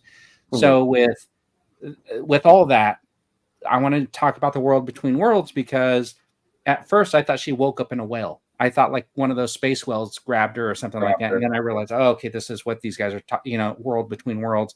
But when I saw Anakin, I thought to myself, okay, is this going to be like a trick? Because she sees the Anakin she knows, but then is he really the Anakin? And during the course of their conversation, is that whole thing going to turn into her battling Vader and that type of stuff? And then having like their conclusion that they never got, where he basically sets her free from her demons. Yeah, and that's what I think we're going to see next episode. I think so. Like the original rumor going into the season, into the World Between Worlds. What? How did she get into the World Between Worlds? She fell off that cliff. She's embodied, and the Between Worlds just opened up, and then she fell on that little platform. So she's embodied. That portal was just there at the end of the cliff. Yes, that's where embodied for her. She's embodied with the essence of the sister, so like she can tap in and out of the World Between Worlds if she chooses. Like that's why she's going to be Ahsoka the White. I think I don't think she chooses it. I think it happens when she's near death. Yeah. So then I agree with you, Vern. Though I think the original, the main thing. Yeah. All right. So I think next week we're going to see exactly what you were saying, Vern. I think she's going to encounter different scenarios and different versions, because the original rumor was that we were going to see the Duel of Mustafar over again with her fighting him instead of Obi-Wan, and that we were going to see a younger version of Ahsoka, flashbacks to Clone Wars and stuff like that. So I think we're going to get basically like the way Filoni explains the World Between Worlds is like it based on who's in there and who's the person there, you're going to see different things and you're going to encounter different things. Yeah, I think it's her opportunity to do a quantum leap and set right which was once set wrong. Which she's a Anakin. That's what I think. Well, she's going to be. I think she's going to try to. In her mind, she's going to think she can save him and change it, and she's going to learn very quickly through all these different scenarios that she can't change anything. Because essentially, when you're in the World Between Worlds, They don't See you show later, it Connie. yet. They didn't show it yet in this because they just showed her on a walkway and you saw Anakin. But there's a bunch of like circular areas at the end of pathways. And when you look in one of those circular areas, you see something from your past or something from the past that was a critical moment that you happen to be concentrating on. Like Ezra was shown, when Ezra was there, he was shown a bunch of different, he went to different spots in there and peered through these circles and saw different moments in time. And he found the one where Ahsoka was fighting Vader on the temple and pulled Ahsoka into the World Between Worlds from that fight. Therefore, essentially almost, I think, saving her life from that fight. She would have died in that fight.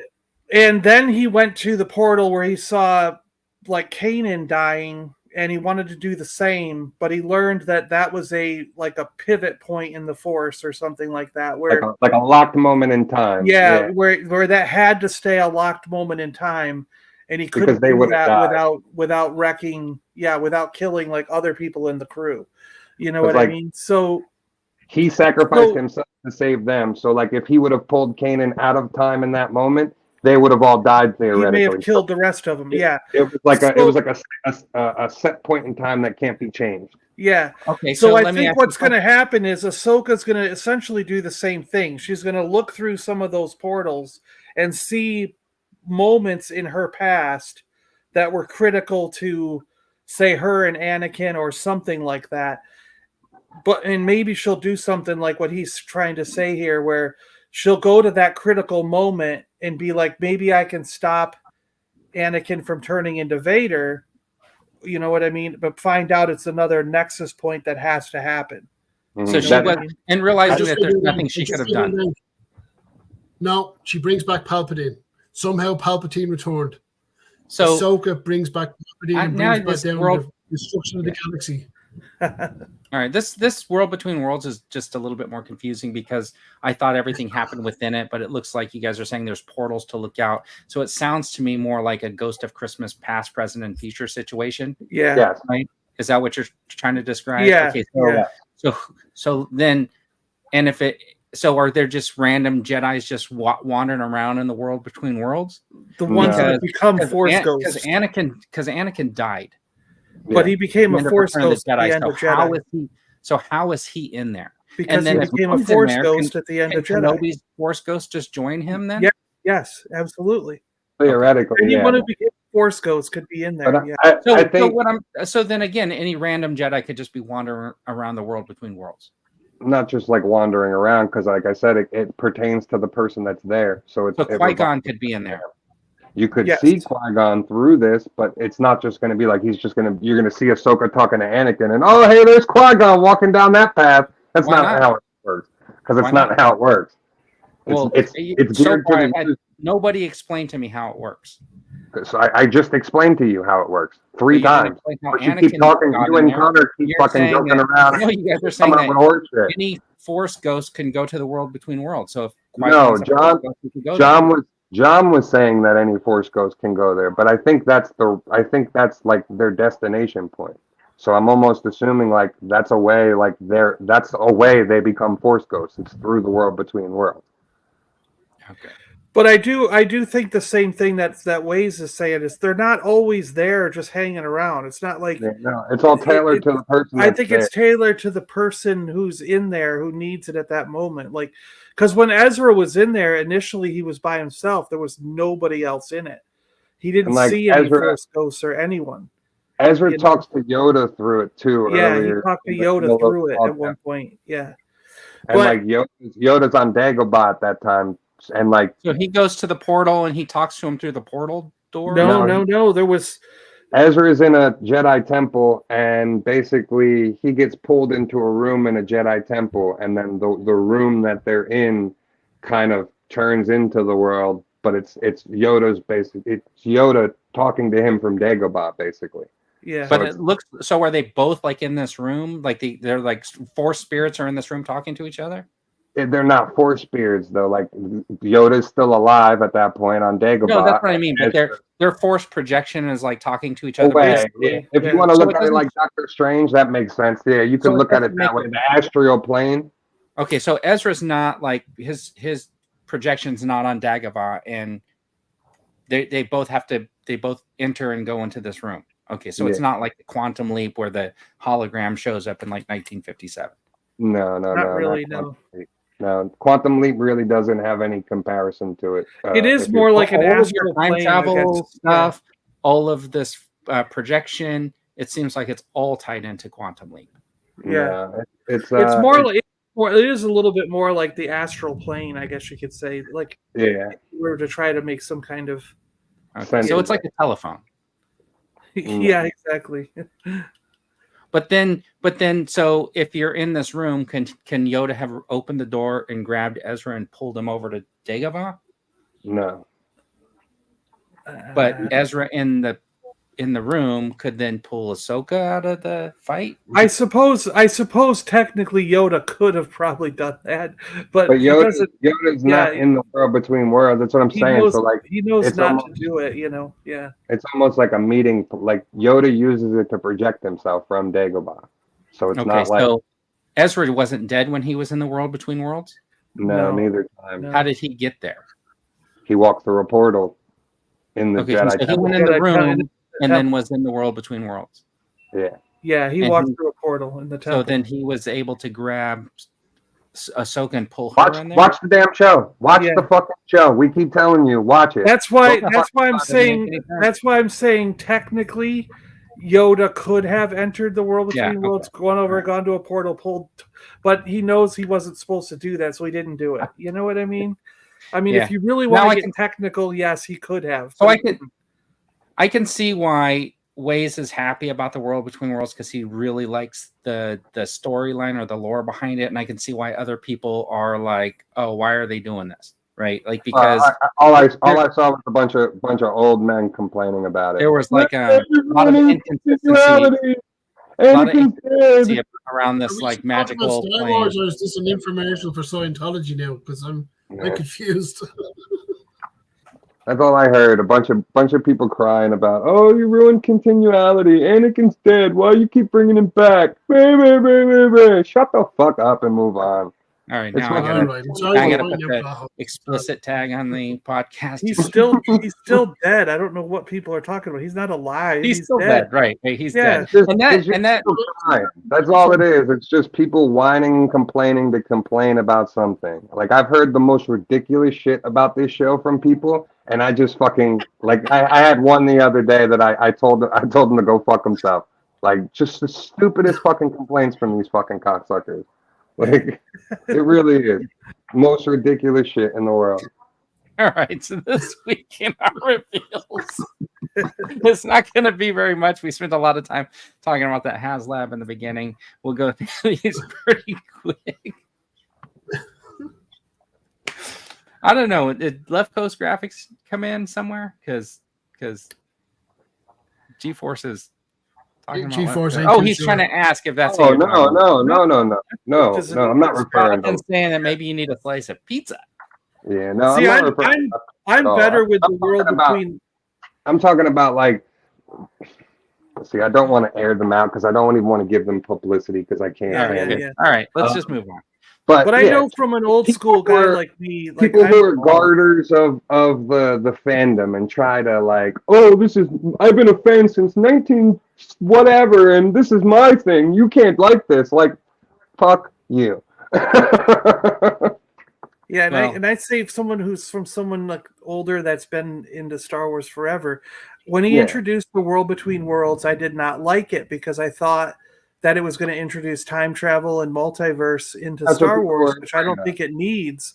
Yeah. But now that I see it, the way that I think they're going to portray it in the show moving forward, I like it. I think connecting it to the Force Ghosts and making it a way for them to have that nexus point, and it answers like how the Force Ghosts can like appear with Luke on Hoth, and then appear with Luke on Dagobah, and then appear in the ship when Luke's flying the X-Wing, you know what I mean, as a voice or whatever.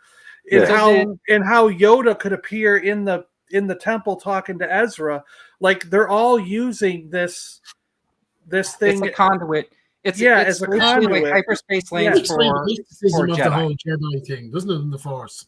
So are we And that- saying that like And Luke that's what in Filoni was even saying about like they could have theoretically used the world between worlds for hyperspace travel before they started following the Purgil and mapping the actual hyperspace lane. That was in Filoni's video that like he released. That there's a Master and Apprentice thing that came out on Disney Plus. It's like 8 minutes long. You can watch it, and Filoni kind of explains it that way of like they theoretically this could have been like what the Jedi were using to get from point A to point B before they did what we learned last episode from Huyang. They were following the Purgil to actually map the galaxy out. So are we saying like so okay, this is a serious question about a movie I'm not really happy about. Is this how we would explain Luke sending his projection in The Last Jedi to fight could. Kylo Ren? Yeah. I guess you probably could. Yeah. Okay. Yeah, there could be a way to tie it back in that's how he was able to project himself, was he was using the world between worlds to project himself back. Even another thing from that movie that I guess you could even tie into the world somehow would be that island Luke's on, and that what's it, the waterfall that Rey goes to, that right at the pit. My assumption would be that might be a doorway. Like that might actually be a doorway to the world in that island. It's very possible. And then, like, so you're saying, like, when Rey picks up the lightsaber and sees that image of the Knights of Ren, who we pretty much never see again in any worthwhile form, that she visions them through the world between worlds, a portal. I wouldn't go that far. I would say more so that's more like what Balin's able to do, where he was able to just like learn information from someone and extract it like through the Force. So it was almost like a Force imprint on the lightsaber, that when she touched the lightsaber, she had this flash of like what could happen. You know what I mean? Well, I thought what she saw was what happened to Luke. I thought that was right after. Yeah. The Jedi Temple was destroyed, and he had his outing with Kylo Ren. That's what I thought that whole thing was about. Then he ditched his lightsaber. It wasn't. And disappeared. It was, but it wasn't, because we see things that didn't actually happen in the movies because they couldn't get their storyline right. If you know what I mean? All right. So nobody knows what the world reveals between how worlds to not. We'll move on. I'll share the video with you after we're done, so you can watch it and learn all about it. It's not animated, so you can actually watch it. But I will tell you this. This is. I think I agree with Dino here. He's making this comment at the bottom. I think this is the coolest thing about like Star Wars, right? That we're all sitting here. We all have different opinions. We've all watched it. We all like it in one way or another. I think we're all.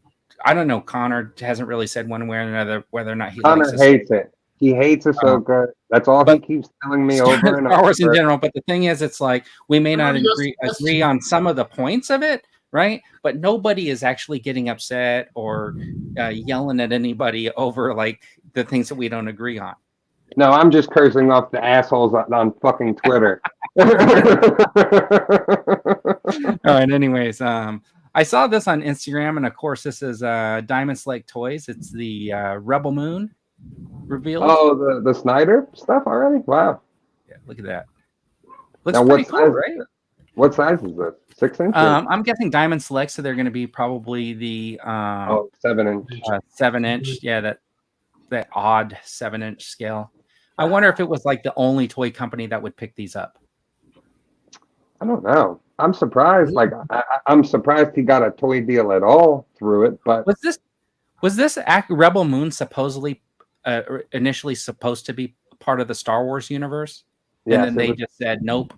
It was his pitch that he gave to Disney. He wrote the whole thing intended as like a Star Wars movie that happened at the edge of the galaxy, and Disney turned him down. So then he took the Rebel Moon thing and Dune and basically made his own universe. That's basically just like Dune. That to me makes sense why like a company like Hasbro wouldn't be involved in this at all. Yeah, there's probably like a no conflict of interest. Yeah. So, what do you guys think? Are you guys going to be interested in any of these Rebel Moon stuff? I don't know. I haven't seen the show or movie, whatever this turns out to be. You haven't seen the trailers or anything? I'm interested in seeing the movie. Like I have, it looks cool. There's a lot of Star Wars aspects. There's lightsabers. There's spice. There's you pulled a lot from different things.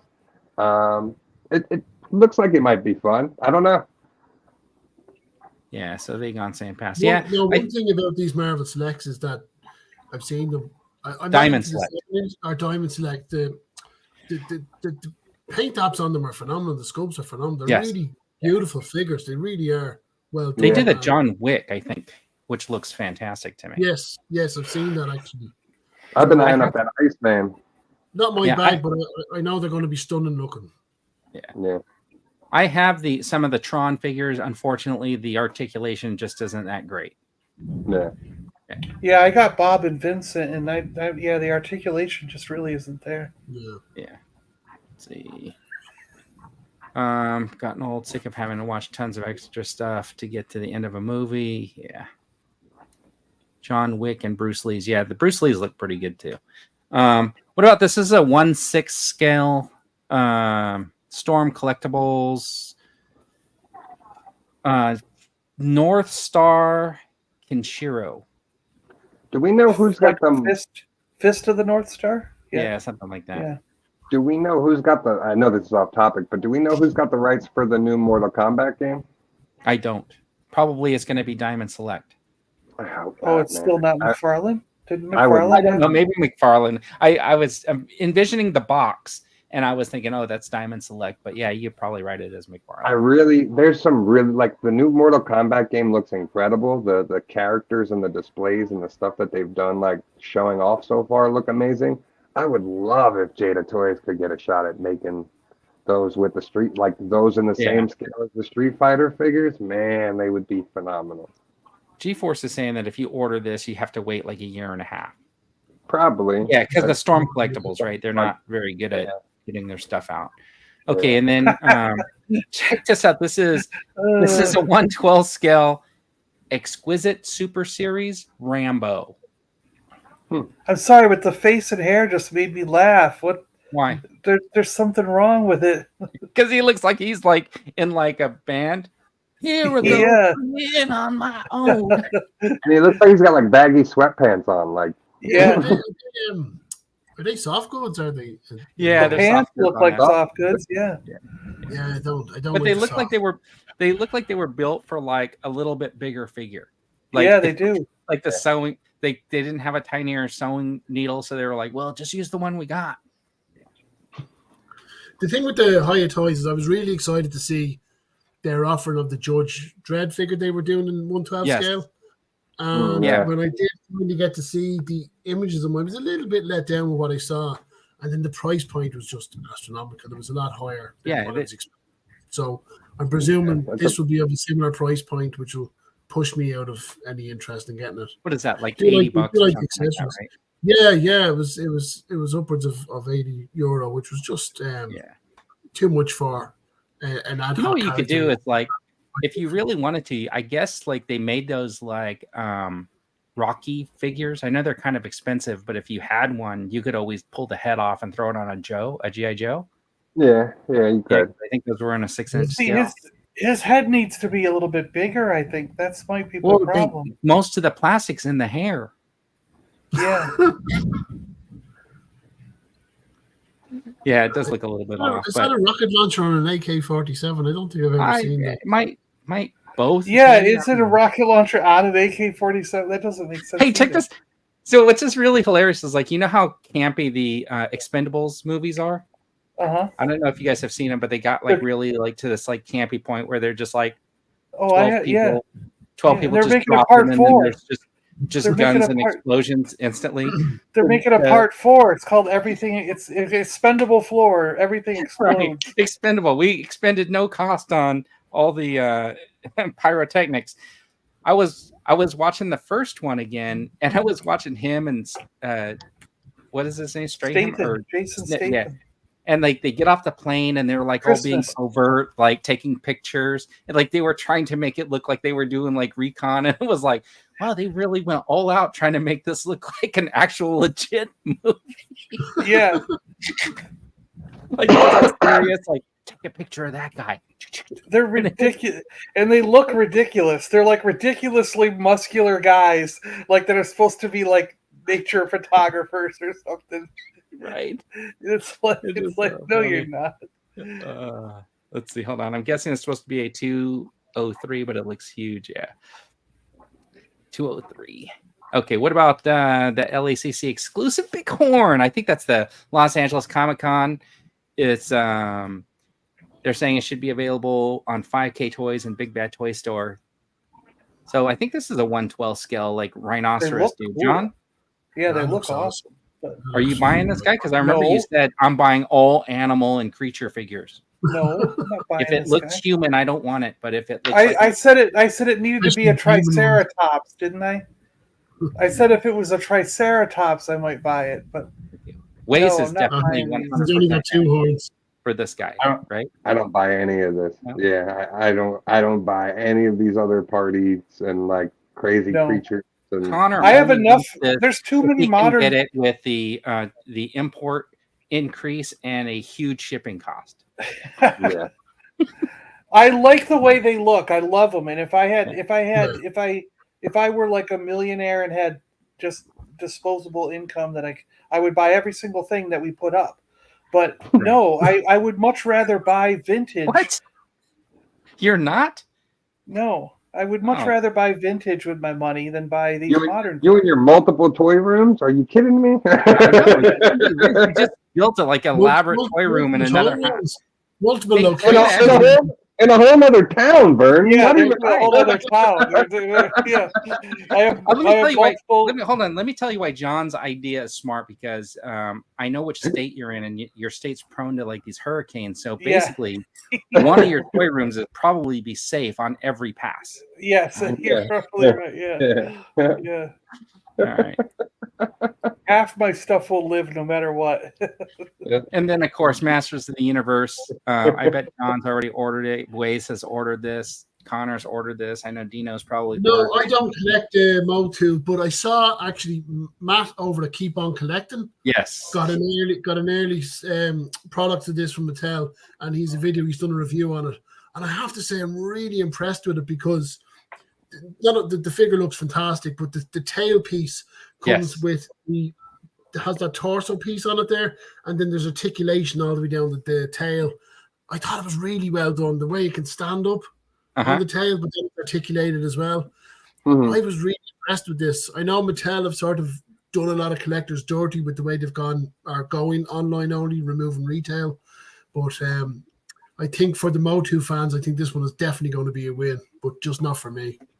Yeah, I would love to have this, but here's what happened with Motu Origins. There was a point where I didn't have a lot of, my budget was like really tight. I didn't have a lot of extra money, and I stopped getting this line, and now I'm so far behind that I can't get myself to buy what's coming out now, because I don't want to have to fill in that gap. So it's kind of like I own all the original figures that were made into Motu Origins. Okay. And when they did the Snake Men stuff, it's kind of like I have one or two, but that's sort of where I made the break. And it's kind of like now if I pick this stuff up, no matter how good it looks, I'm going to always feel like I have to go back in and try to fill in the Snake Men I missed. And to me, that means spending twice or three times what they originally were at retail, and it's just a mess. So I think I'm done with Origins, because I couldn't keep up. There was too much coming out, and I couldn't keep up and lost track of where I am. And I think I got out because I lost track, And these are now like, this whole brand's exclusive to Mattel Creations now, right? That too, yeah. And then their release thing. Yeah, their release thing is really weird, because it's like, don't they usually sell out like in really quickly and then you're done, right? Yeah. Well, sometimes they put a second wave up, so Yeah. So you I have mean, a like, second chance, and Well, they'll they have color on the episode second on the second chance. They'll usually color something different, like it'll be like a darker red or a lighter red Right. on her waist cone or whatever, or the cape will be slightly darker purple, because they usually they usually distinguish between that first order set and the second set of orders. Yeah, they try This to would make be it this- preset. if this was like that scale, like if it was designed to go with my 4-inch Clash of the Titans, and then there was like an alternate head with like snakes or something on it, right? Oh, yeah. Like a That'd be Medusa, cool. I would be Yeah. 100%. Or if they had a 6-inch scale Clash of the Titans. Yeah, no, I can see that. That would be a really good one, like But Medusa and stuff like This that. is a super clever way to make an articulated tail and have a character stand up on the tail. Yes. I do agree with you guys where this is, I mean, in the past they would have made this either rubber with a wire in it, or they would have Right. made it just a static piece that has no articulation. And Hopefully, Mattel really thought about this, thought it through, and really knocked it out of the park with the way this tail articulates Yes. and allows you to put it in. It can go in not just this pose. You can have it laying down, you know what I mean, and it still looks right. You can have it curled like this. They did a great job on this. I mean, it's brilliant design. hopefully Hasbro's paying attention to this, because I really want the Cobra Law stuff from the G.I. Joe movie. Exactly, like that Cobra Law figure could be done like this, and you're right. Yeah, it would be great. That would be a great way to do it. Yeah. So then you could pose that guy or Cobra Commander, either one. Either way, that would be cool. Because in the past, that's an example. He was just a rubberized, and you never could get him to stand up. You just had to lay him down on the side. Yeah. You never could get it to work right, even though it was a rubber snake with a wire in it, and it was supposed to work, but it never worked. Yeah. No, I really hope like we get that stuff. Like G.I. Joe movie stuff would be like ideal for me in the classifieds, like going forward. That would be a lot. Tino has a question for John. You're saying Salacious is a multi-millionaire. He buys everything. Probably, yeah. He's not a millionaire, but I have it on good authority. He bought me a Gentle Giant Salacious Crumb. Bob works in the British Mint, the UK Mint office. He's dipping his hand, I think, into he could be. Yeah. All right, and then the surprise reveal of the week. What? Yeah, this killed me when I saw this, especially because not only did they get the color wrong twice now on this same droid, because it's not the right color. No spear. The Ahsoka, nothing again. Like, why? Why are you doing these carbonized figures anymore? Like, why? Look. Who is buying this? Well, let me just wait till the next slide. That's why. The big window. Like, I already have to read. I have this wave already. I already have to repaint dude because he's the wrong color. I feel like they did this recently, right? Where it was the Ned B and here's the new one, and here's the old. Hold on. Yeah, the old one is kind of the right color. The old one is the right color, and so this dark maroon red is what he should be all over. Like it's the same color. It's not any different. You know what I mean? Like, so I don't know why they felt the need to go like they made him red instead. Yeah, they made him Sith Trooper red. Yeah, and they made no detail in the face. You notice they didn't paint the face. No, at all? like they didn't paint the face at all. I have to do this whole figure over, and then obviously like I just have other accessories in their hands to make the staffs. You know, since you have to do this whole figure over. You mean you have to make it more valuable? I have to make this more accurate because this doesn't look good. That'll bother me. That's something that'll bother me on my shelf. I don't know about you. That's why I'm not buying it. That's why I didn't even buy it, because it's not accurate. Yeah, it's just that's why I'll customize, John, because if it's not accurate, it's gonna annoy the shit out of me. Since I can't carbonize Ahsoka though, not no more accurate to how Ahsoka looks in the World Between Worlds. I guess, yeah. You could No, put her, it is right I want because that version of the character, you know. you could put her with your You know what? force scope. She'd You know what? glimmer. It's true. Connor nailed it because that carbonized Ahsoka is the Ahsoka in A World Between Worlds. Yeah, I Yeah. guess you're right. Yeah, Yeah. Right. Yep. That's why I it's just- released. So like this would make sense to me if they did the droids carbonized in the main line. Like if they just decided, hey, these paint apps that we're doing for this carbonized collection, we're gonna start doing on the droids, like in the main line, or the silver bits on armor or whatever the case may be, I Right. would be okay with it. But the fact that like you're going to do a whole nother line or repaints of these same figures that are just coming out now, like kind of a Yeah. waste. This Mando, I really like the way he looks in the box. I love Yeah. the box because of the silver plating on it and stuff like this. This whole packaging just looks fantastic for the carbonized. My Yeah. favorite carbonized figure though is this one. It doesn't capture well, but the shininess of the red just looks, it pops. Yeah. It's And that's what I'm saying. So like now if you took that paint app and you released that figure in the main line as the regular release, like why? That's what I don't understand, I guess, from that standpoint. Is like why wouldn't you just do that for the droids and the armor bits and stuff like make that? them all shiny, like Make them C3PO. pop. Yes, 3PO. Like C3PO should have that shine on him in the Yes. regular Yeah. release.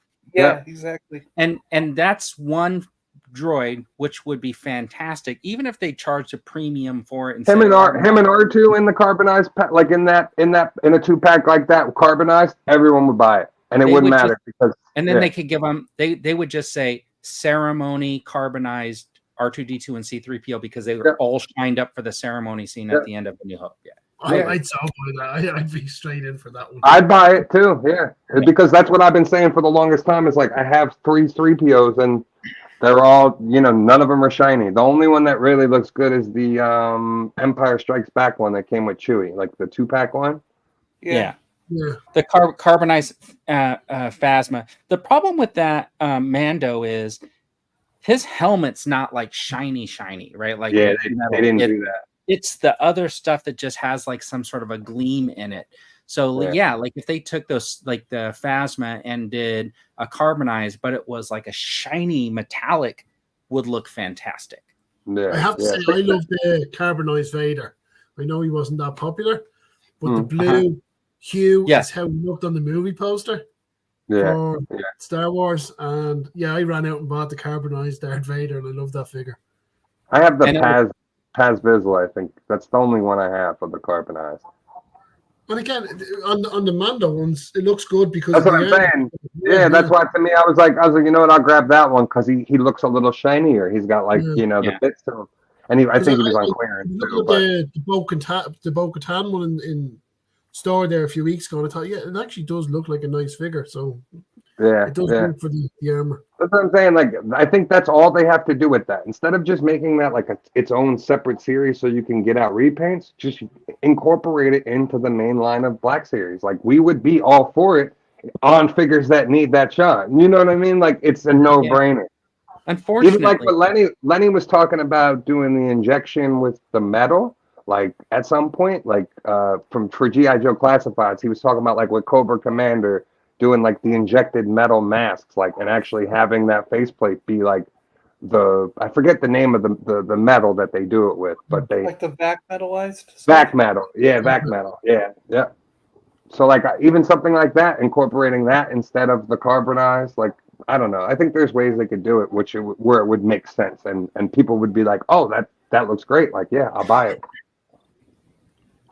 That's what they should be, yeah.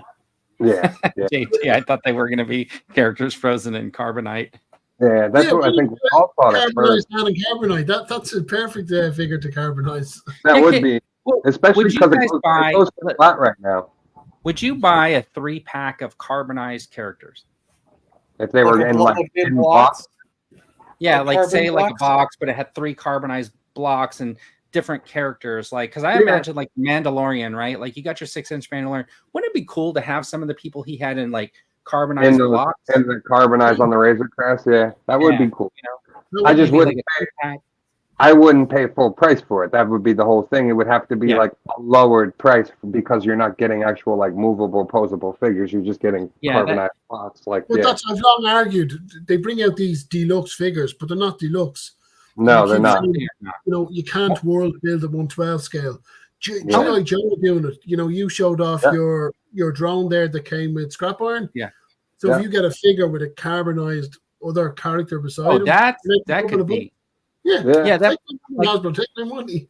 Absolutely. No, you're right, Connor. You're right. Because especially like that's my whole thing, and I don't understand. Maybe it's just because Hasbro owns the license to G.I. Joe, but I personally am a fan of that 3-tier system. We know when something comes out from G.I. Joe, all right, it's going to fall in one of these 3 price points, and being that it falls in whatever price point, it's justified for being in that price point because it comes with X, Y, and Z. Whether it comes with an animal, whether it's coming with like the rocket launcher, like scrap iron or a throne or whatever the case may be. Like, to me, that is, you're not hiding anything. You're not like trying to pull the wool under our eyes. Like, it's just, here's the offering. These are the 3 price points, and this is what it's going to be. Where like, I think somebody like Hasbro from like Star Wars, they could benefit from that because I don't have one in front of me. But like, all right, here's an example. So this record is not a deluxe. The first record was a deluxe. Guess what? But that's because he's a bigger figure. He came with a blaster and his helmet. Listen though, they come with the same amount of stuff, and there's no difference in the price. So like that's what I don't. So like originally, first initial offering of this was a 30. Right? Because there was a window and you can see the figure. You know what I mean? Though $36, and this one was $24. Like it. For what reason was the stuff doesn't make any sense? That carded Boba Fett came with exactly the same stuff. That's another one. Package. The card is a reduction in costs on their part, so there should have been a price cut on it, but it wasn't. So Connor said that Malgus figure looks incredible, but like again, like why was it deluxe? Yeah, like look at how awesome that looks. It's cool, but there's no upper thigh movement. There's no articulation there. So it's literally you've got the single joint on the knee, single joint on the elbow, no butterfly joints for a lightsaber wielding character. It's so infuriating. Yeah. And then and that he was deluxe. And he's deluxe with less articulation. And that thigh swivel thing is something that now they're doing now going forward, apparently, from what I've heard, which I'm not a fan of. Like, why are you going to reduce the articulation in the figure? Well, to be completely honest, on that guy right there, the reason they don't have that upper thigh swivel is because of that armor on his leg. They did it with the Cad Bane, and if you look at some of the renders that are upcoming figures, that leg joint, that like where you could jack the leg anyway, that's gone now. It's literally a thigh swivel, and that's how they're getting away from that joint. Now I don't know if that joint is very safe, anyways. I know how much I really liked it because it's just one more little piece that could like break. Yeah, no, I can see that, but now you're gonna run into issues when you're trying to stand somebody up. Where like if you have to playing rough with your toys. But this gets it gets loose, so it doesn't stay stable. I mean, I imagine that this wobble right here is kind of what the Power Rangers issue was, right? Yeah, and I don't know if they're then using the same production facilities or what's going on. I don't know. But like Ezra, for instance, the new Ezra that came out, he's got beautiful butterfly joints that are cut underneath his like armor piece. So like they're hidden underneath his, and like he can hold the saber with both hands. It's phenomenal. Same thing with Sabine. Sabine's got the same cuts. Like I don't get why like some things are getting the articulation and some things aren't. And then like, I don't know. It doesn't really make sense to me, other than like no, it doesn't make sense. It's all mixed and matched. And the ones that should get stuff aren't getting it. It's a letdown. It's just frustration.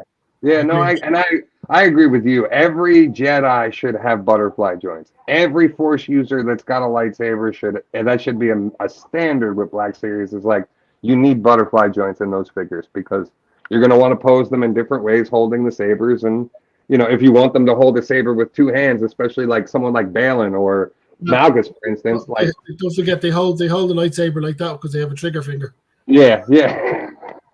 And that again, that was even with that Morgan figure, the new Morgan that came out, like she comes with no accessories whatsoever. So like fantastic figure. Don't get me wrong. She is a phenomenal figure. It's going to allow us to get Night Sisters into the Black Series line because like, you know, that they can use that body to redo Night Sisters. Especially if you have like the G.I. Joe Ninja packs with the female heads, you'll be able to customize your own Night Sisters just right off that. But the fact that like she should have came with at least hands, like at least open hands, because she just comes with 2 C grips. So she comes with 2 C grips and nothing to hold. But like you should have gave her palmed hands or the orb or some sort of magic effect, like anything like that would have been an upgrade from like nothing at all. You know what I mean? Yeah, she should have come with the best car staff from. That would have been easy. They already made it too. It's just like it's a no-brainer. And definitely the globe as well. She should have definitely come with the map. Yeah. Yeah, I had to. I used the effects from Chasm, and that's what I put like on her because they're the green like swirly effects from the Marvel Legend. Oh, cool. But I think I'm gonna 3D print that star map set. I think that's gonna be the next thing. You know, the star map, you didn't even have to 3D print, in my opinion. You could go get a little epoxy sculpt, make yourself a little ball, and then just kind of like get like a cutting knife and just cut like grooves into it after it starts to like harden a little bit. The star map comes with like the ruins. So like if you order it as a set, it comes with like those pillars, you know, the Stonehenge pillars, and then like it comes with the holder and the orb itself. But I'm hoping Disney Parks like gives us that star map as like something, you know, that actually lights up and has effects to it. That would be a cool like piece for the Disney Parks. Like a prop. Yeah. I think the Star Wars development team and Star Wars in general over at Hasbro probably had their budget cut. Personally, I think that like that might be one of the reasons why they're trying to make like cutbacks in certain areas, because it just doesn't seem like that they're really doing very much. And after watching back that stream again, it just didn't seem like they had a whole lot of enthusiasm going on. So they should be on a high now after this, right? Yeah. And so now the one thing I will say, I talked about this yesterday with a buddy of mine and we were just having a conversation, but I think the only thing that will maybe help us in the long run and help the Star Wars brand in particular is the writer's strike. Because they've been focusing on all these shows and trying to just pump out the show product, we're not getting any of the stuff we actually want unless it's like trickled in or like thrown into a line. You know what I mean? Like, we got that Clone Wars Ahsoka coming, but it's dropped into this wave. So maybe with the fact of like the writer's strike and the actor's strike going on, and these shows all getting pushed back now, Skeleton Crew, Acolyte, Andor, maybe this will allow them to actually like, all right, let's get some figures out now that they actually want, and like maybe we can get things back to how they should be with the Star Wars brand. That's the only hope like I'm having with this strike and stuff like that. Depends on the contract they have with Disney though to tie into the franchise, what's coming out. So there's probably still more Andor figures to come out, even though that. Yeah. And they all are sitting on the pegs right now. Like you can walk into Walmart and all those Andor figures are sitting there. They discounted like all the exclusive ones that were Walmart exclusive. They're all in the clearance section right now. The troopers and the Andor and the armor and everything like that. But so Left Coast is here. He says he's going to be here at 7 p.m. sitting in the yards back room with Dino. Of course, we won't be live at that time. They're free to jump. I just think maybe this will allow them to not have to like, you know, be all in on getting these show stuff right out, and like literally on to the next show. Because we've had stuff that was pipelined earlier and has been pushed back because of the now we have to get this show stuff out. So maybe if those shows are spaced out a little bit more in between those shows and in between those waves, I don't know if that really. I don't think it's going to make much of a difference. I mean, like I'm watching. Do you think You think they're set to that timeline no matter what? So I like think even like what happened with Marvel, where we're gonna get the X-Men yeah, '97. I think Well, I Disney think have to concede the Disney they Plus have stuff machine. they just have to crank out. Yeah. Yeah, and okay. unfortunately, I think what's going to happen is you're going to have it's a snowball effect, right? Like they are required to produce a certain number of things that nobody wants every year, and then they sit on shelves and they continue to lose a little bit of money, and then they get then they have to figure out how to make up for that by recreating something that they've already done. I mean, when you look at those pipelines, and they literally have a stormtrooper pipeline. I don't know what that means because they already have stormtroopers in the vintage collection. So I don't know why that's a pipeline figure. A pipeline is, hey, we got something in development that we haven't developed before, not something that we've cranked out 1,700 times. I'm waiting to see that. Not a pipeline. That Amazon exclusive Inquisitor pack. It's supposed to be the Purge Trooper, Second Sister, and Cal in his Inquisitor armor. And it's like, all right, well, are they going to just give us the same Second Sister that we already got? Or are they actually going to make the, are they actually going to make the upgrades on that and fix it? Like, I have the head, I customized a head for her, but I don't know. It's stuff like that where it's like, why now? 10, how many years after that game came out, you're going to finally do Fallen Order stuff? Listen, I did a video just recently on the Carson Teva just because we saw him again. Oh my God. I watched that video. I just trying to point out that they know the dude has been a major character in all of the series. And we all want a pipeline. No, we all want him. We all want him. Every one of us want to add Carson Teva to our shelf. We love that he's going to be announced in this next stream, and more than just a pipeline, right? I don't need a pipeline at this point. I mean, you've had long enough. Yeah. I mean, the second season, the man you have the body years ago, right? It'd be nice. It'd be nice if they gave us since they probably are just going to reuse that X-wing pilot body for him. It would be nice for them to give us a cloth goods jacket.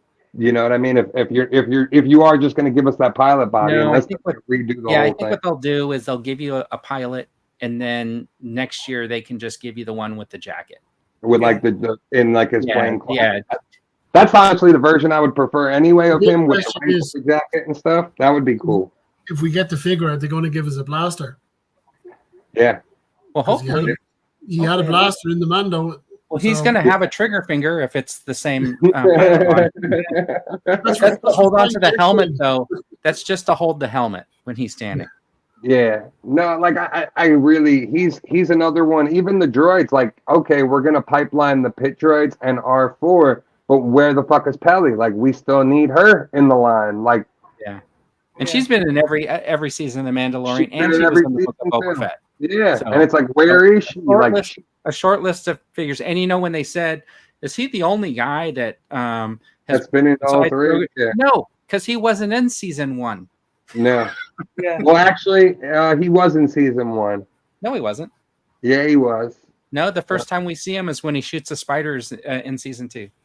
Oh, when he stops them in season 2. So yeah, he wasn't in season 1, was he? Was not in season 1. No, but Pelly's been in all 3 seasons. Yeah. Red Rose. Part of me still buys into that idea that